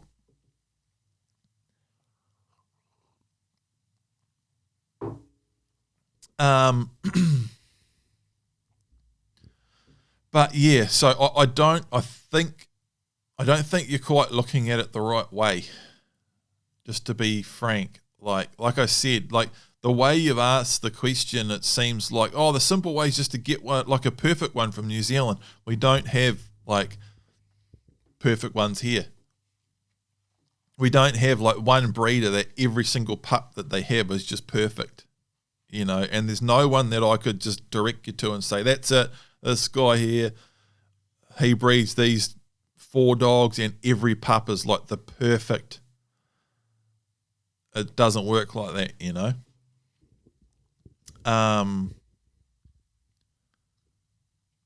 You still need to get the right one. And with heading dogs, and if you're going to go for working dogs, it's very, very important, like really, really important, I believe, for indicating dog, big game indicating dog, is to get a very strong-eyed one. Print's a little bit plain. Print's a little bit plain-eyed. And while, like, it's probably a little bit of a me being too fussy and stuff, but and also going from Fly was like in her prime before I sort of screwed her up trying to bail with her and stuff. She was as good as it gets, man. She was nuts. She just was this tiny little dog that was just a weapon at finding stuff, and she'd like ninja in all slow motion, a lock up way back from everything, and it was just it was crazy. It was crazy. And Print's very different to that. Print is quite plain-eyed, and it's funny because when I saw the litter on Trade Me and I rung up about them and I said, what are the parents like? I need a strong-eyed dog. And the guy said, and rest in peace, by the way, the guy that bred Print actually passed away a few years ago. Awesome guy, awesome dogs. But he just didn't quite understand. He was a farmer, he was a shepherd, and he didn't quite understand exactly what I was asking and why I was asking it, exactly what I needed and why I needed it for an indicating dog, because he was a farmer. And most farmers and shepherds don't actually want the type of dog that I want for a deer dog. I've talked about this before, they would call it a thistle peeper.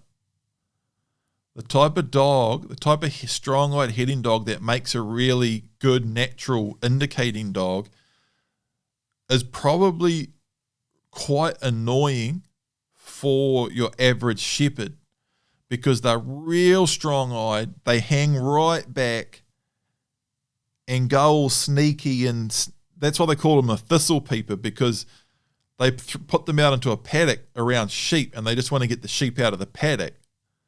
And they want a dog that just runs out quickly right around them and gets them moving and gets them out of the frickin' paddock. Fly, and she started doing this when the first time I tried to get Fly to indicate to bail a goat, we were walking up this creek. I was actually with the guy that I was working for, and he was like, I was actually hunting up on the face, and he called me up on the radio. He was bailing goats in the creek all morning, and he called me up on the radio. I was like, come down here, we'll get Fly to bail some goats. And I'm like, okay, he's my boss. So I'm basically just following his lead here. And next thing, we're going up the creek. There's heaps of goats in the spot. And come around the corner, and there's some goats in the creek. And he's like, right, we'll get Fly to bail these. So we're like, where you go? And I've been teaching Fly to indicate for like a year now, and she was awesome at it, like unreal. And I'm like, where you go? And there's this goat, and she like went to run towards it and then like locked up, and she's pointing it from like 120 meters away. The goat's way up in the corner of the creek, and Prince just Fly's just standing there locked up on it. She probably would have been quite like that, trying to get her started off as a sheepdog. You would have been like, where you go? And she would have run out in the paddock right out around the sheep and hung like 50 meters off them and been all creeping up and sneaking up, hiding behind the thistles, poking her head out and very, very slowly. Really strong-eyed. They eye the sheep. That's the point. And they call it weak pull. So the dog, the dog walks up to the sheep really slowly and gets them moving real slowly.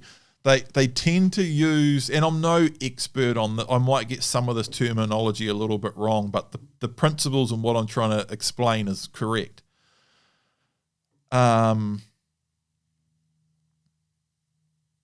They tend to like those strong-eyed, weak pull, slow dogs like Fly at lambing time and things like that when they want to do things slowly, and nice and calm, and not chase sheep through the bloody fences and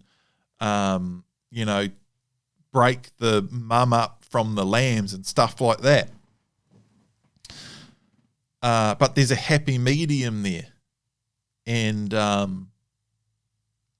I remember when I rung up to ask about what the parents are like, and he kept talking about Prince's dad, the sire of the litter. And I said, are the pup's parents strong-eyed? And he said, his dad will do everything. His dad will do everything. And I was like, what? And he was just raving about how good the Prince's dad was. And I bet you Prince is quite like his dad. In that, speaking of the devil, Prince right here, because I keep saying his name. Hey? God, boy. And Prince will do everything, because when he gets riding close to a deer, real close, he'll start slowing down and locking up. But we need to be real freaking close. Like real close. And when the deer's a little bit further away, which sometimes in the bush is only 50 odd meters, when you actually need to be going quite freaking slow, Prince actually quite plain-eyed, and he's just moving in quite fast, too fast sometimes, which for sheep would be slow, probably quite a nice happy medium, but then when things start happening and he gets real close, he'll slow down. So to a shepherd. But anyway, So he said, oh, they do everything. And I said, I need it real strong-eyed. And he's like, yeah, no, they'll do that.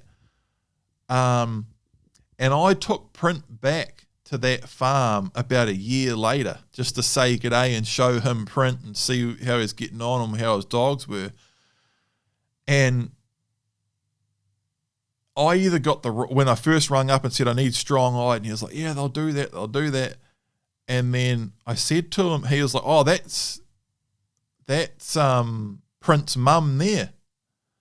And I said, oh, is she like strong-eyed? He was like, nah, she's very plain. She's very plain-eyed. So either he was like, it was almost a bit like he was maybe just trying to sell me a pup. Like, yeah, I'm telling you, they'll do everything you need to do. And I was really focused on trying to work out, like, hey, are these strong-eyed? I need a strong-eyed pup. I need real strong-eyed. This is the idea I'm trying to get across here. For indicating, you need crazy strong-eyed. And you get them.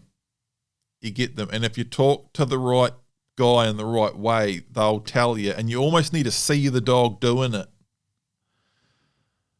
And it's so strong that most shepherds won't even, it'll be a pain in the ass.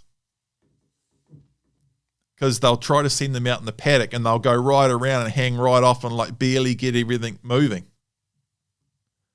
You know, and then you send a plain-eyed dog out there, like a faster and they'll go straight around and walk straight up to the sheep. And just get them moving. Strong pull. There's different types of dogs. Fly was very strong-eyed, real strong-eyed, and she'd start slowing right down way back off the animal. That was just a natural thing that she had. And if she heard anything or saw anything, she'd just lock up. I've seen other heading dogs that are like that. Often those types of dogs are harder to get going bailing because their natural tendency is to stop and hang back and point and go slow. Often the type of dog that is a real natural fast starter for bailing, they'll just run out and run right up to stuff and bite it on the ass, and just the type of dog that'd be like chasing sheep through fences and causing all sorts of havoc. Like you'd have to put a lot of control on them before you could let them into a paddock with sheep and not have sheep going through fences and shit. That's the type of dog that is going to be more of a handful indicating, and they're going to smell something and like, let's get in there and let's do something here. And it's more work slowing them down and getting the control on them and teaching them to slow down and point.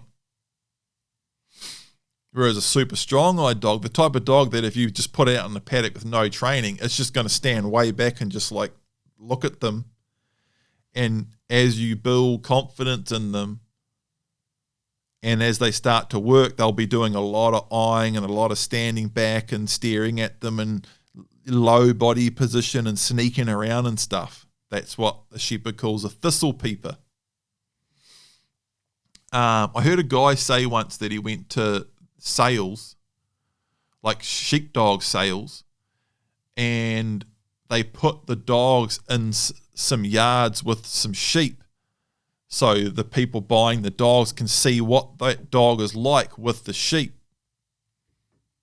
And he said some dogs, they put an untrained dog in the yard with some sheep and the dog just runs up and grabs the sheep by the throat. And some guys are like, yep, put a bit in on that dog. Because they just know, they just need a dog that's going to run out and get stuff moving. And they can put an e-collar on it and stop it from biting a sheep. But they know that dog's going to run out and get stuff moving.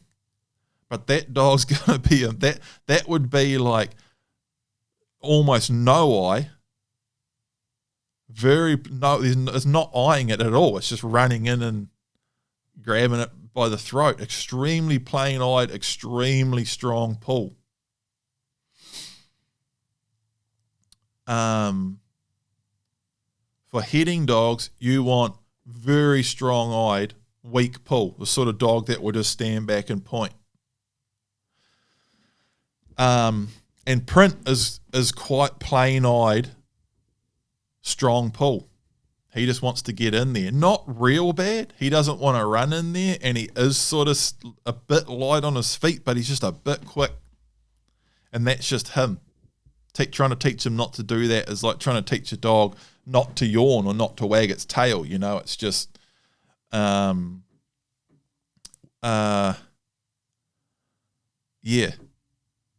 So that's just my rant on that. And if you're going to get a heading dog, I would lean on the smaller side, and you need real strong-eyed. And sometimes you'll tell a farmer, like, hey, I'm looking for a strong-eyed dog, and they'll be like, yeah, he'll be pretty strong-eyed, he'll do it all.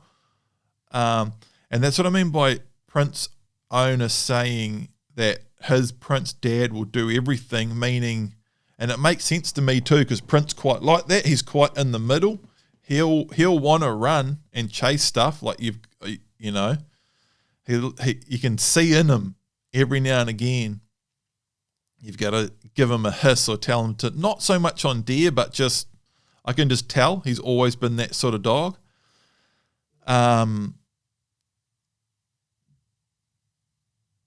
He does have the eye when he gets in real close, but nowhere near as much as some other dogs. He just sort of gets his head drops down a bit, and he just sort of gets a little bit of lightens up on his feet a bit, but he's still moving in pretty quick. And it's only when it's like right in front of him and he knows it's about to burst out of the cover. Like I'm talking, man, when Print starts locking right up, you're about to step on it. It's like 7 or 8 meters away, and I've got a couple of videos of him doing that.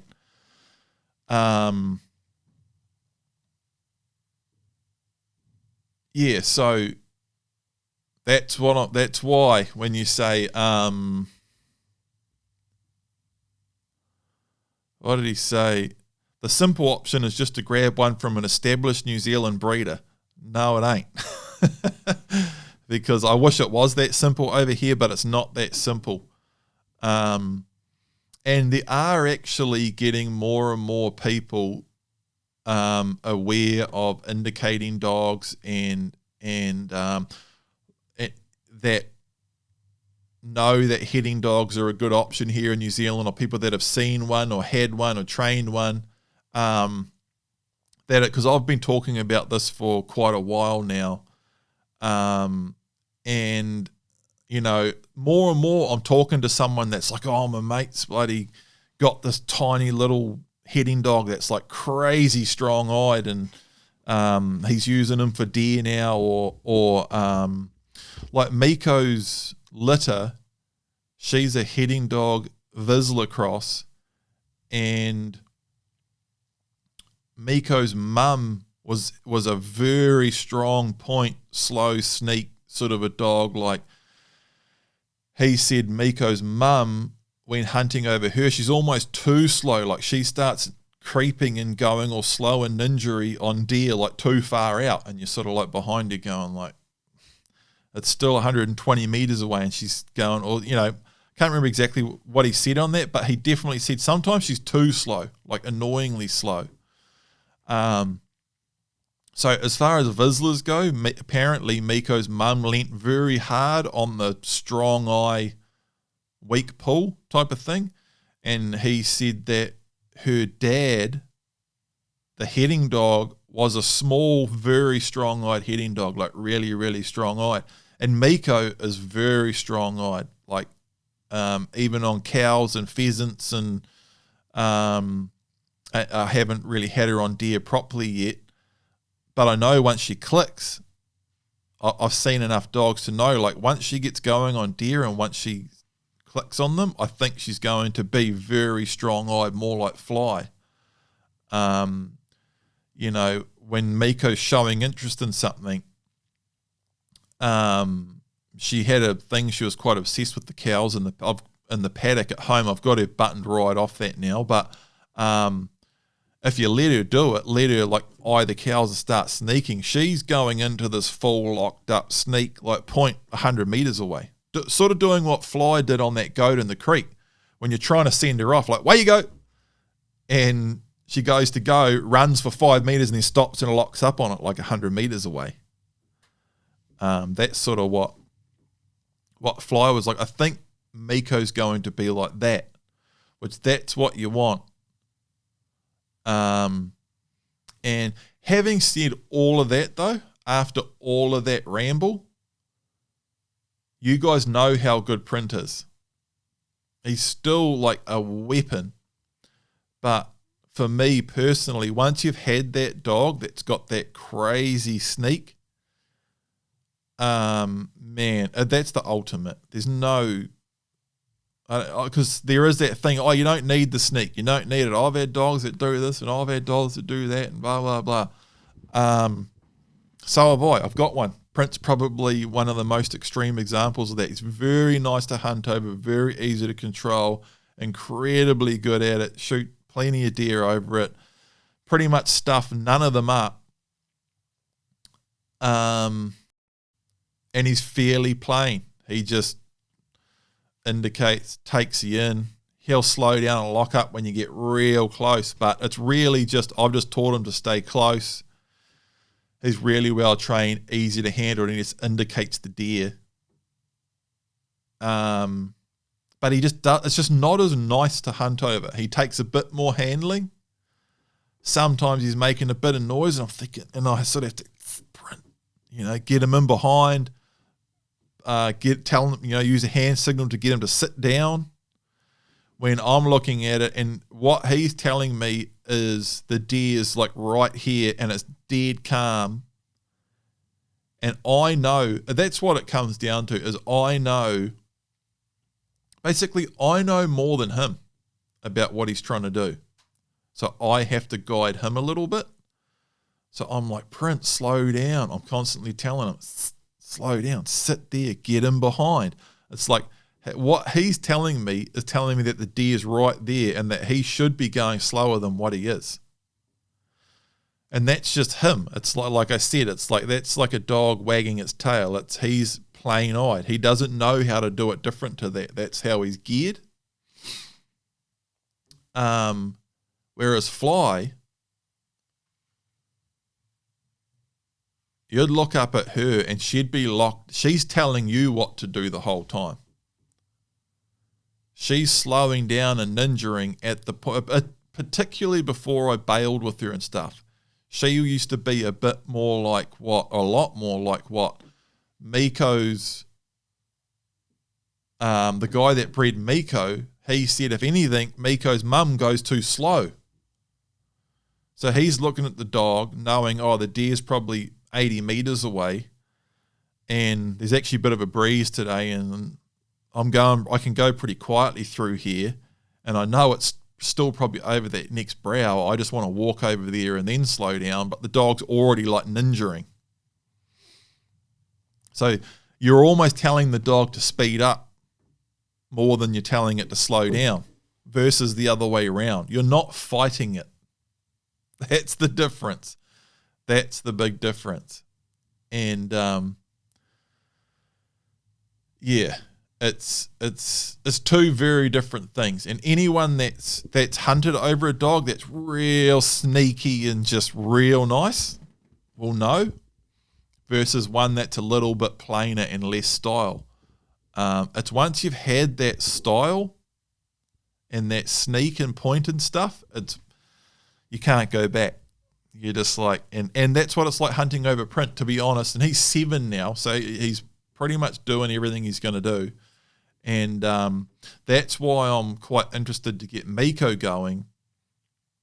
Because, sometimes still he's 7 and he still does stuff. I'm like, Print, like, Jesus, mate. And I sort of laugh about it because, he just is what he is, and he's incredibly good. But I don't want to say he could be better, but he could be different. He could have more style and more sneak, but that's just not in him.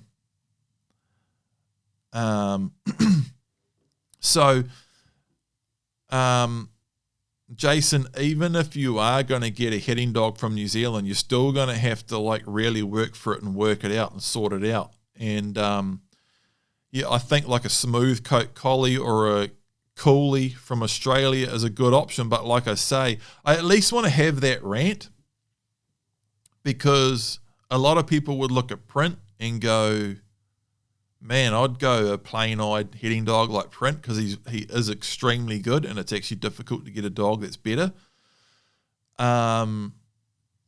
Very easy to train, very nice to hunt over, extremely practical. But like I just have to be open and honest about what I'm thinking and what I want to do, you know, and that's just how the way I look at Print. He's awesome, but if I was to do it again, I'd be even more careful to get a really strong-eyed.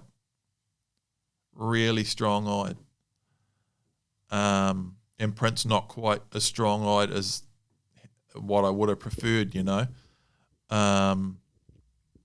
You want that sneak, man. It's just nicer. So that's my rant on that. New Zealand hitting dogs are very good, but I'm in no illusion that, like, there's a lot of sheep and cows in Australia too. And I'm sure those guys over there have some really strong-eyed dogs and really good dogs and that. And like when I'm choosing my dogs here, if I was to start another big game indicating dog in New Zealand tomorrow, and I was going to go a hitting dog, which if I wasn't going to do any if I wasn't going to do any bird work as well, I would probably just go for another purebred hitting dog, because they're so, like, as you say, the premise is good here. Like he says, I just want a good chance of getting a really nice dog, and hitting dogs, for their temperament, work ethic, everything, and biddability, trainability, fast maturing, all of that, they're freaking outstanding. And yeah, they really are. And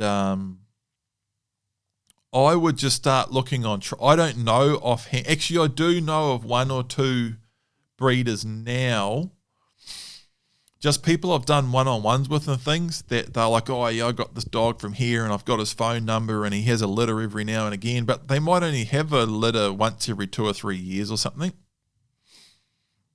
So what I tend to do is just start watching Trade Me, and some bloody nice litter. I got Print off Trade Me just by watching Trade Me, and like I say, and exactly what happened with Print. Like, you can lose a bit in translation, and you're just talking to a person over the phone, and you're taking the person who's trying to sell the pup's word for it and all that sort of stuff. And everyone, there's that old thing, like, you know, and that's why I say this about Print, is there's that old saying, like, everyone's dog's the best dog ever. People say that about people's kids too. Everyone's kid's the best kid ever, and he's most amazing at this and that and other. And it's very easy to have rose-tinted glasses like that. And I try to really see through that and just tell everything for exactly how it is. And, you know, that's the thing with Print, like, saying, oh, he's not strong-eyed enough and this, that, and the other, like that. I can't say enough how nitpicking that is, because he's about as good as a deer dog gets. And this is extremely fine-tooth comb stuff. But the only it's the only way you could make Print better is if he was everything he is, but he was stronger-eyed, and he just had that natural, like, I could smell the deer, so slow down, further out. That's all it is. So that's the only thing that you really want to lean into, you know, and I've always said that. And that's another one of those ideas that just ages very well. Like, the more times I've said that, the more time that goes by, the more experience I get, the more things I see, the more I'm just like, you really, really do want that very strong-eyed dog. And there's plenty of them out there. There is.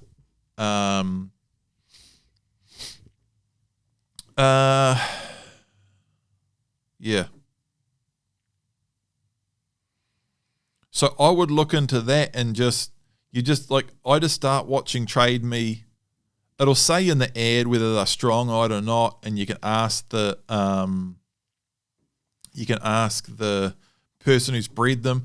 The other thing is like, it's not a directly linear thing, as in like, if you've got a pet one dog, the bitch is very strong-eyed, the sire is very strong-eyed, and you put the two together, all the pups are going to be this perfect linear spread of being exactly as strong-eyed as the mother and father. You can get a relative, like a medium to plain-eyed dog out of two quite strong-eyed dogs, I believe anyway. I've at least heard shepherds say that. Oh, just because you don't know how strong the pups are going to be until... But I do believe that if you, just like anything, that's how you get pointers, right? Is if you take a very strong-eyed bitch and a very strong-eyed dog and breed them together, you generally get stronger-eyed pups. But some of those pups in that litter may be stronger than others, you know? And so there's lines. But I could go on, and this is why I don't, like, a big part of part one is all about how to choose a pup. But this is why, and I talk about it a lot, and I show you how I choose print and a whole bunch of stuff on different breeds and choosing the right individual dog within the breed and all that. There's heaps of that in part one of the Deer Dog Training Blueprint. But, man, breeding and choosing the right dog and the right pup in that, there's a lot to it, eh? It's just as big a subject as training the bloody things. And I'm a dog trainer, not a dog breeder, but I also, I have pretty good luck at choosing dogs and getting pretty bloody close to what I want to get to.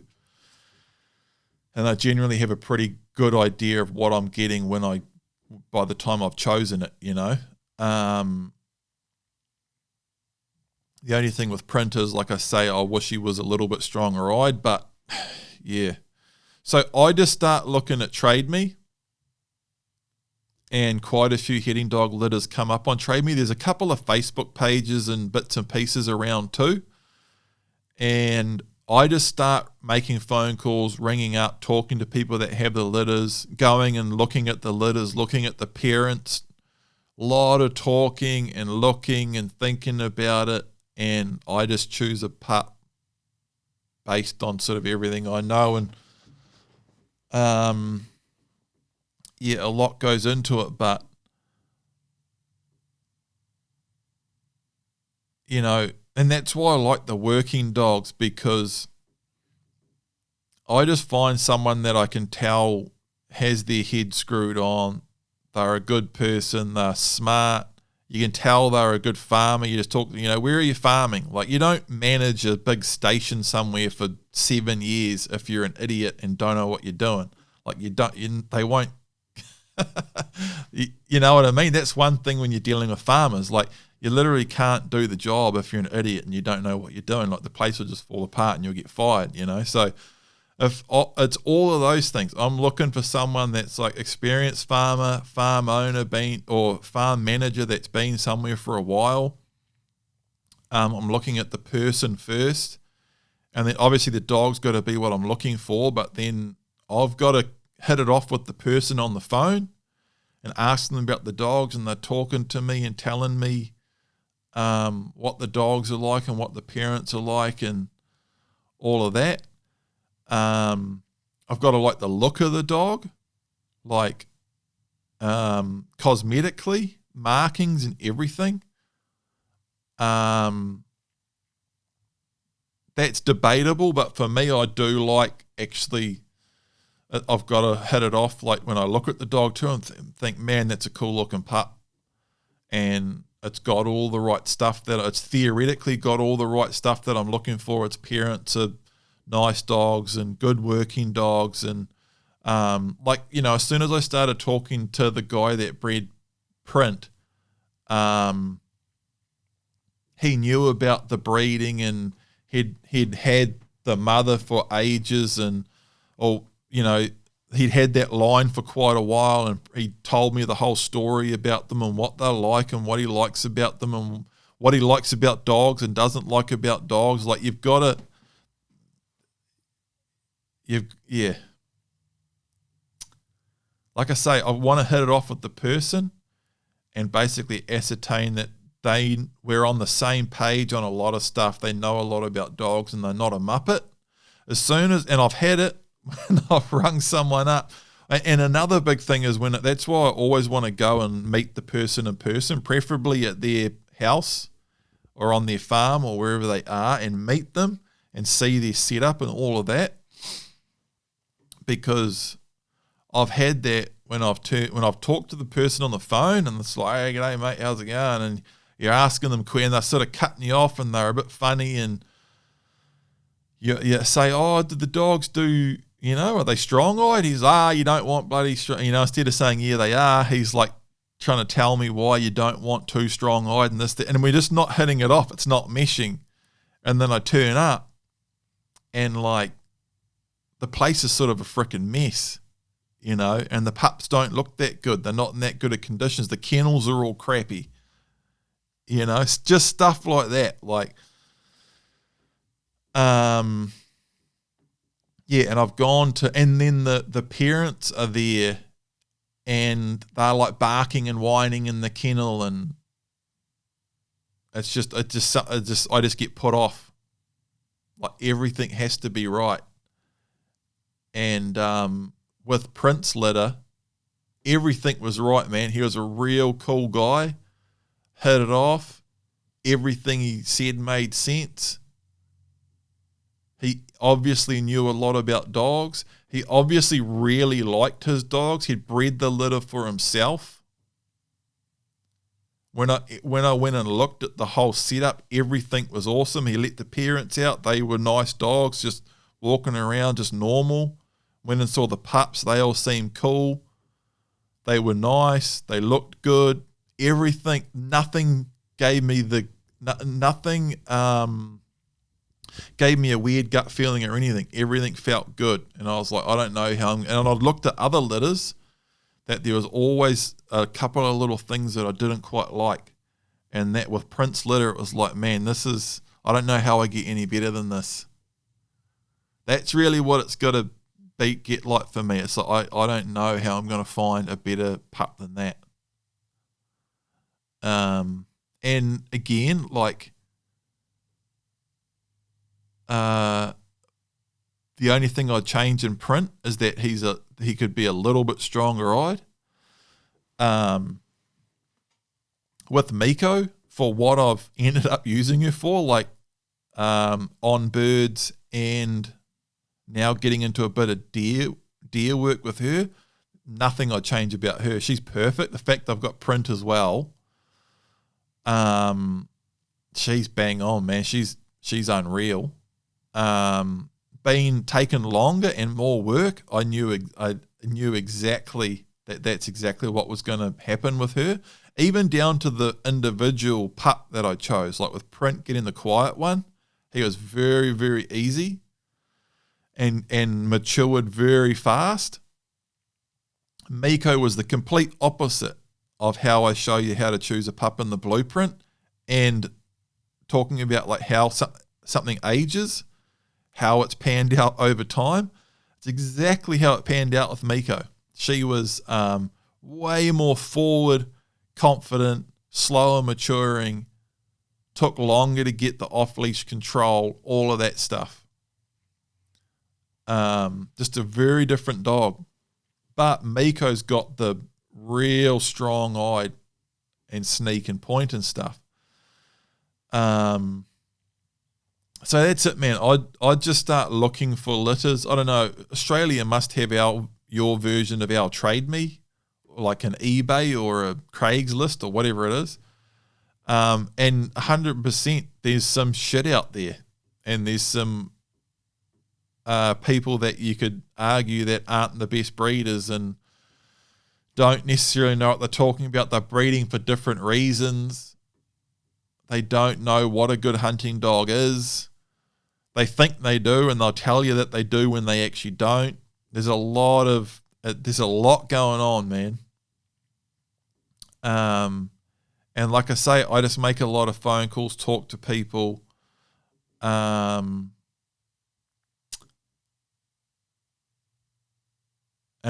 everything just has to line up for me. Yeah, but yeah, like I often say, I think you get the point. But yeah, just because you get a dog from New Zealand doesn't mean it's going to be straightforward and like you can get, you know. And I don't know of any breeder that I can just point you straight to. If I was in Australia, I've watched coolies online and like looked right into them. I'd be looking for a really strong-eyed coolie. You talk about smooth coat collies, which is pretty much a heading dog. If they're the black and white ones, not the lassie collies. But you want that strong-eyed, real strong eye. I'd be looking at finding a strong-eyed coolie. I don't know if I'm guessing they probably do if they do talk about the whole strong-eyed thing. But anyway, I think I've hammered that one out. Time code.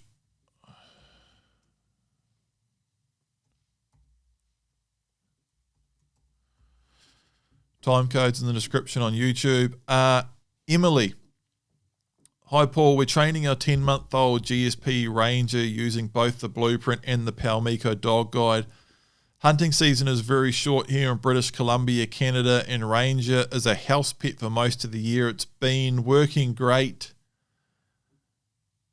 even though we are taking more time to go through the Blueprint. Do you have any thoughts on the best way to achieve the Blueprint goals with a dog that also enjoys extra freedom that the Paumiko Dog Guide allows? So for people that don't know, the Deer Dog Training Blueprint is our deer dog training series, hunting dog training series, big game indicating dog training video series.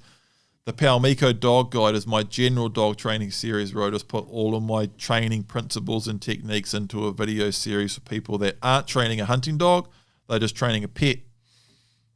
And we have set it up so you can get the Deer Dog Training Blueprint and the Paumiko Dog Guide together for anyone that may want to do that. And there was people that wanted to do that straight. As soon as the Paumiko Dog Guide was coming out, people that had the Blueprint were like, I want to get the Paumiko Dog Guide as well, so we set that up. And Emily's asking, like, and there's actually a whole video on the website, on the Blueprint website, about how the Paumiko and Blueprint work together and heaps on that.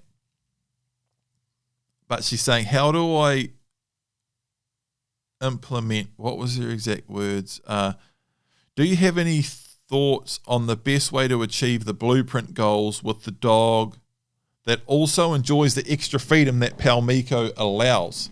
So my first note on this, I've got a few notes on this actually, more of a written spiel than a note. So the Paumiko Dog Guide doesn't allow much extra freedom really, and it actually doesn't. It does a little bit, but not much. The main difference and the main reason people add the Paumiko Dog Guide to the Blueprint is because the Paumiko series has crating inside right from a pup, and the Blueprint is kenneling outside from a pup. That's probably, if you've got the Blueprint and you want to add Paumiko and that's the main reason people would do that, is because the Blueprint is kenneling outside. And if someone like messages me and say, hey, I live in frickin' somewhere crazy cold, or for whatever reason they're like, my partner really wants the dog to be inside, or I want the dog to be inside, or for any reason someone's like, hey, I want to follow the Blueprint, but I'm 100% I'm going to crate the dog inside. I say, sweet, that's all in the Paumiko Dog Guide. Like if you want me to tell you how to do it, You want a good structured system to follow for crating the pup inside, like right from day one. That's all, and it is a handy tool for lots of reasons for a lot of people, and there's nothing wrong with doing it if you do it all the right way.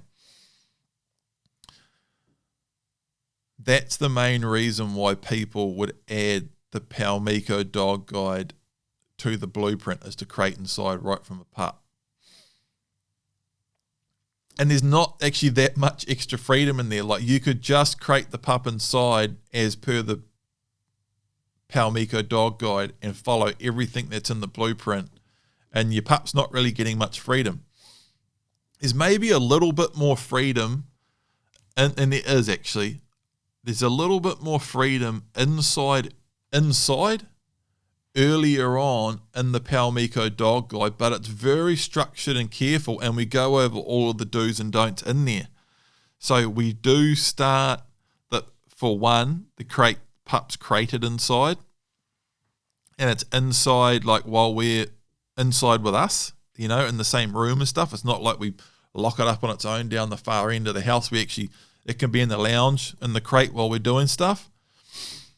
And we actually start letting the pup out of the crate inside a little bit earlier on, but only while we're like supervising it and while it's not going to be doing anything crazy.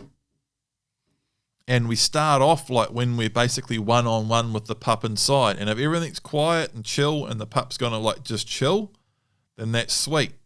And we can spend a bit of time engaging with the pup and mucking around with it, but well within reason, you know, and we don't want that to get too crazy. So, going back to like what I said,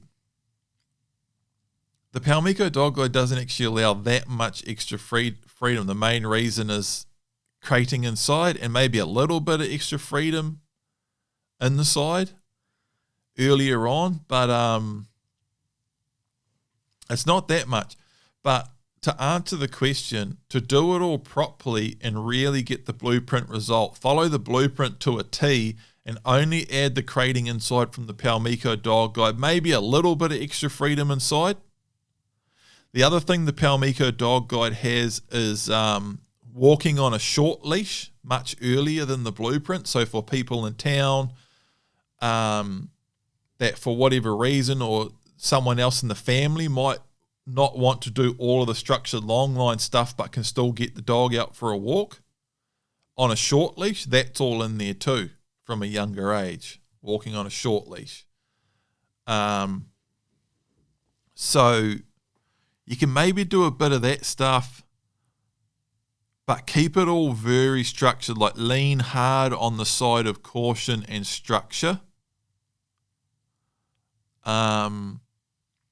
And just use it for that. Crating inside's fine if that's what you want to do. Very careful with that inside time out of the crate with the pup, because you don't want to mess up. The most important part with that is the way a pup or dog prioritizes activities. And if that pup spends too much time out of the crate jumping all over everyone and playing with kids and all, you know, like too much fun basically, then when you put the long line on it and start running stop drills, it's going to diminish away from that. You mess up the way that your dog prioritizes activities. Too much fun and freedom too early on makes training a low priority activity, and it's very difficult to get engagement and focus and control out of a pup or dog that spends a lot of time like running around like an idiot. It really is. And the big catch to that, I've said this before a lot, it's basically the freedom and responsibility principle. And a bit counterintuitive if you're like, oh, but I want my pup to have lots of freedom and fun and like play. And I think it's mean to restrict the dog and lock it up. The thing is if you give them too much fun and freedom early on and you screw up the way your dog prioritizes activities, you make training a low priority activity, it's very difficult to train, then, and you can't get that control and structure out of the dog, then as the dog gets older, you run into serious issues. You don't have the control. You can end up in the situation where you can't take the dog hunting. You can't let the dog off the leash at the park because you don't have control, because you haven't been able to train it, because its priorities were all screwed up. And shit can get pretty squirrely, and the dog can end up losing a lot of freedom, a lot of fun and freedom for its whole life, because you didn't have the structure early on to train the dog so it can just be, an integral part of your life that can go anywhere, go around to your mates, go to the park, let it off the beach. Like basically live the life that Print and Miko live now, where they're off the long line all the time. They just cruise around the house all day. Take them to the beach, the park, off the long line, rides on the bike, all of that. But then when I want to go, sit, they sit. Here, Print, and he'll come. Take him hunting. Take Miko hunting. Do whatever I want. Because of that, they have really good lives with lots of freedom now because of that structure early on. You got to sacrifice a little bit early on so they can have it all later. If you try to give them too much early on, they lose way more later. So that's the big sort of counterintuitive swing there. Damn it, I forgot the time code on that one. Did I? No, I didn't. Doing these time codes like this as I do this, saves like so much work later on. It'll take out. I basically got to go scrub through the whole thing and listen to it and find the exact point and muck around. If I type them down now, it takes me about 5 minutes later on when I'm editing and posting and stuff. Another one from Emily. Also here in BC, dogs are legally required to be on a leash to hunt big game, so we plan to keep them on the long line to hunt. Do you have any thoughts or recommendations on this? You mentioned in a previous Q&A that sometimes dogs hunt better when they can range a little further out. Would you recommend that we use a line longer than 5 meters than the 5 meter one we are using? Definitely hunting on the long line is fine and really effective. I still hunt my dogs on the long line a lot, even though I don't have to. It's just easier. And if you're not like a full-time professional hunter that's just hunting the whole time, it's honestly easier. And even full-time professional guys that hunt the whole time, actually, a lot of them use long lines while they're hunting a lot more than a lot of them will even tell you.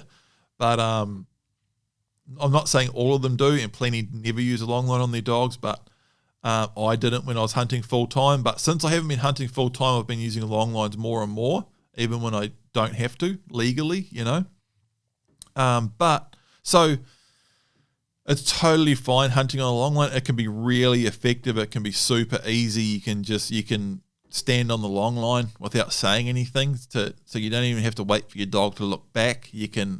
Once you are really good at using the long line and the dog is really, really good on the long line, it's totally fine. And in a lot of ways, it's actually easier than hunting without a long line, no matter how well your dog's trained.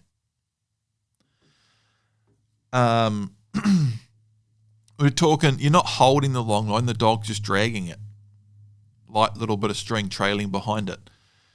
And a lot of really, really good hunters, and like I said, even full-time professional guys hunt with their dog dragging the long line the whole time. It's actually a well-kept secret amongst some people, I reckon. Well, I know, actually.